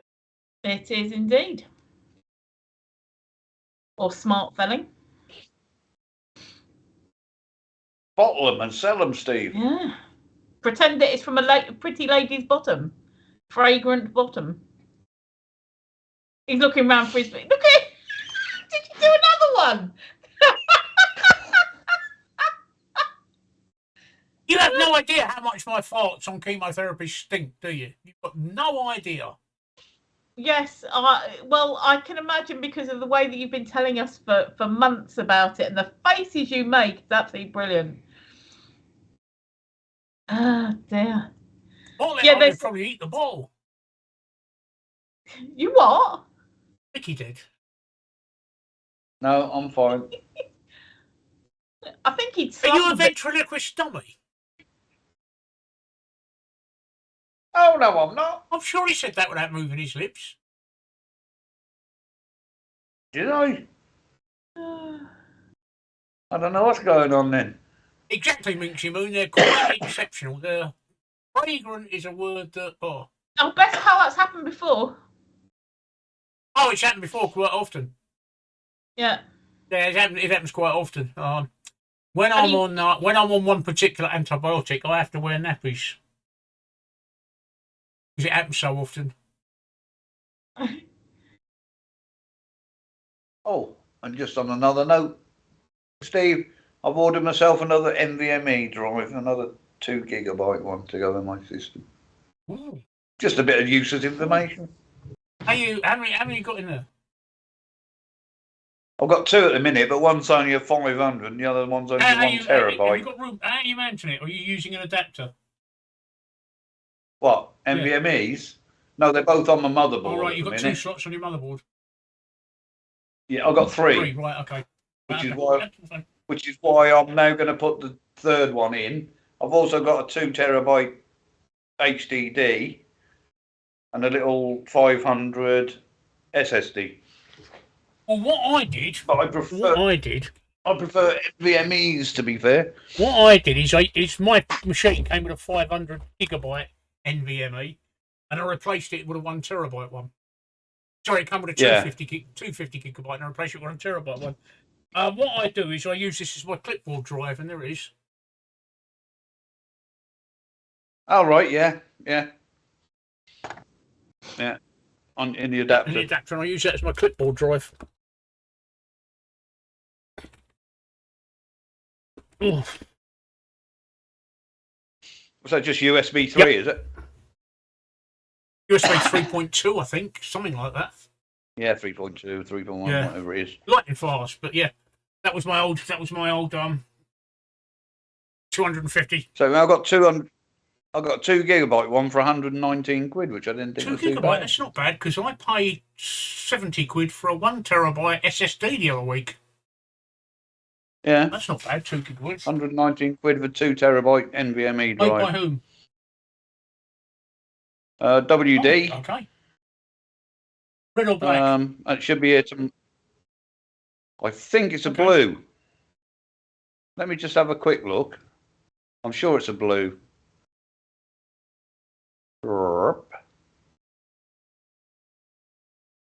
Minxie and Woodpecker and Best Power, we're going to call the stream an end in about 10 minutes when we've been streaming for 3 hours. I think 3 hours is enough.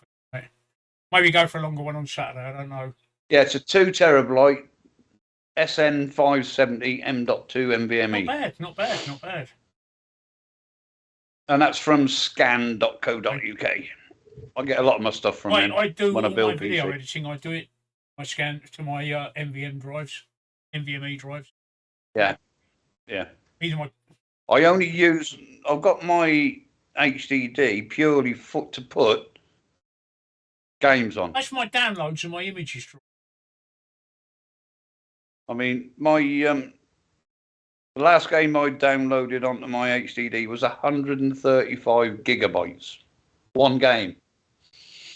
No, I use mine to store my. I use my HDDs to store my videos, my images, my music. Yeah. Yeah. But my working drives are all either SSD. I've got two. I've got one NVMe and two SSDs, which are my working drives. And I've got two HDDs, which are my storage drives. No, I don't use hard disks. Yeah, I'm from a time when a hard disk was considered to be absolutely phenomenal piece of technology. And yes, I've used Microsoft Flight Simulator, but not for 20 years. I used it way back in the early days of Windows 95. Yeah, the new one now is it's you need a hell of a system to run it properly now. I could do it. I could do it on mine, but I wouldn't be on fucking high settings. It would be on medium settings. But yeah, that's how I work mine. Yeah. I use SSDs for my working drives because they're so fast.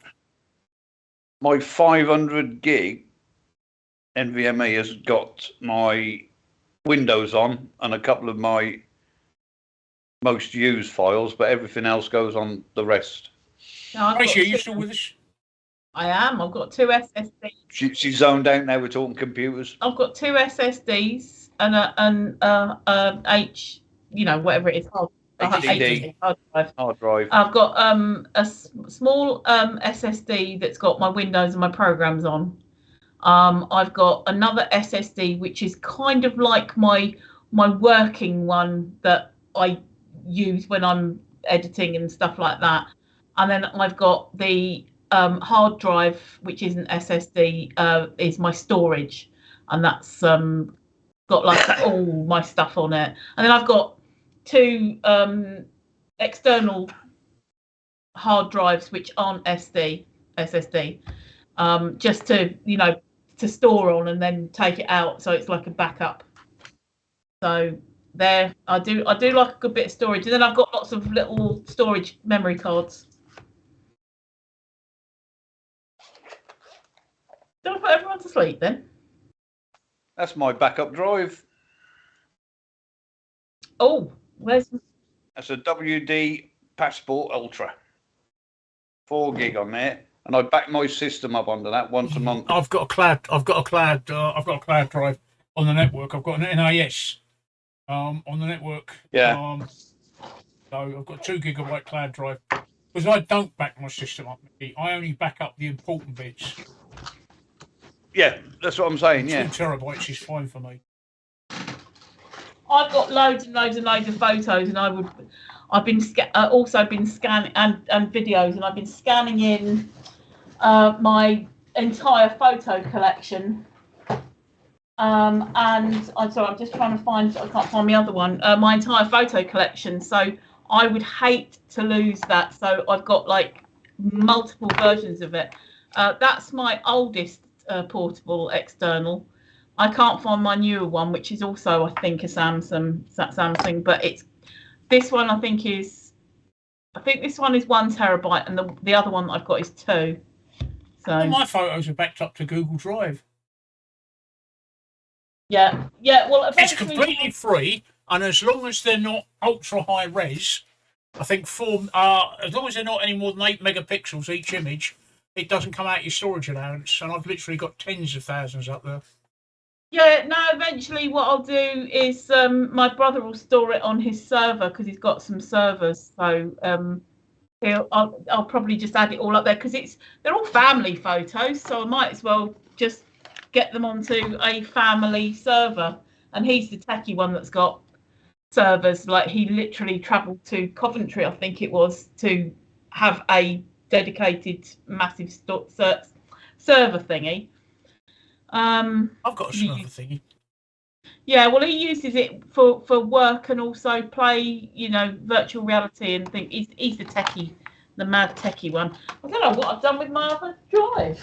I've got a server thingy that I've had for. When was a peanut gallery about, Mickey? Oh, fucking hell. I can't remember, mate. That's fucking years ago. It's got to be, but I've had the server ever since then. God. They've had their money out of me, haven't they? 40 quid a month each and every month. I don't know how many years ago that was, Steve. It's a fucking long time ago. Everything I've got, like my forum and everything else, is still running on the same server. Obviously, it's been upgraded over the years, but it's still running on the same server. Yeah. There we go. Right. Okay. Right. I'm going to start to wind it down because I am feeling really shit. I'm just a curious question, Tracy. Can you end a current stream? I don't think I can, because when you accidentally did that stream when you were trying to record an outro or whatever it was. Yeah, but you weren't authorised to act on my stream then. You are now. No, but I haven't used the key on my... Okay, all right, okay, no, okay. As soon as you said key, I completely understand. That's how it works. Yeah. You need to use the stream key, right? Okay, that's all. Right, yeah. Because I remember looking... Mickey's dead.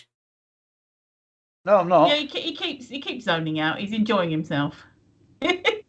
But when you did that accidental stream, I did look because I thought maybe I can, because there was lots of things. I was just thinking since I've authorised you, but as soon as you said about key, now I understand how it works. There was lots of things that I could do and I can do, but definitely, and otherwise I'd have ended the stream for you then, because I was like, oh my God, please don't have no pants on if you stand up. Tomorrow I'm going to be spending most of my time tomorrow turning this into a podcast. Yes, I hope I get the money sorted out soon. It's not very nice being very nice. I should have been Mickey. We shall know soon enough. Yep. We shall know soon enough, though. Hopefully you'll get your date really quickly and get on in there and get it looked at. Oh my God, yeah, exactly. When Mark fell asleep on stream, it was when Mark fell asleep on stream. God, it was how long ago? A month or something? Yeah, she was worried that he would get his balls out or stand up, like start getting undressed, because it was in his bedroom. It wasn't in the street. Start like getting undressed, getting ready for bed because he was pissed, and she kept trying to ping him and like sending bits to try to make the stream make a sound, and he wasn't waking up. Oh dear. It's very stressful watching Mark sometimes. So you weren't worried he was in a coma or anything, just more worried about him getting his balls out? Oh, he was shit-faced. He was just pissed, and he fell asleep sitting up. So don't worry about the coma. He's a fucking amateur, isn't he? Hey, you're an amateur.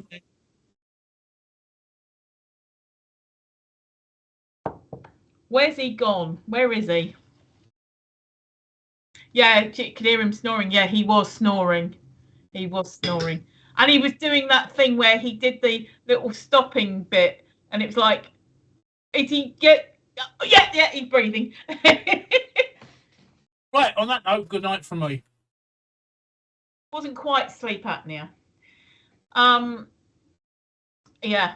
Oh, okay. Well, that's been 3 hours. That's longer than I thought we'd go tonight. Well done, Steve. We shall be back. Oh, well, hopefully we're back on Saturday. I should imagine we will be. If not, you and Mickey will be. I was just about to say, if Steve is in hospital, then I will endeavour to work out where to put the key. I shall have a look at that tomorrow anyway. And hopefully stream from, like through this channel, but it'll just be me and hopefully Mickey, if I can work out how to get him on stream as well. So we shall see what happens. But anyway, Steve might be in hospital by Saturday, but me and Mickey hopefully will be here Saturday. And it's good night from the dead one. Well, no, I'm worried about rigor mortis. That was all. Well, I wish I could get rigor mortis in one particular place. Why would you want rigor mortis in your That'd neck? be nice. Huh? In his wallet. Yeah. So anyway, stay safe, keep your family safe. See you Saturday. Yep. Good night, all. Bye. Good night. I really need to add some music to that, don't I?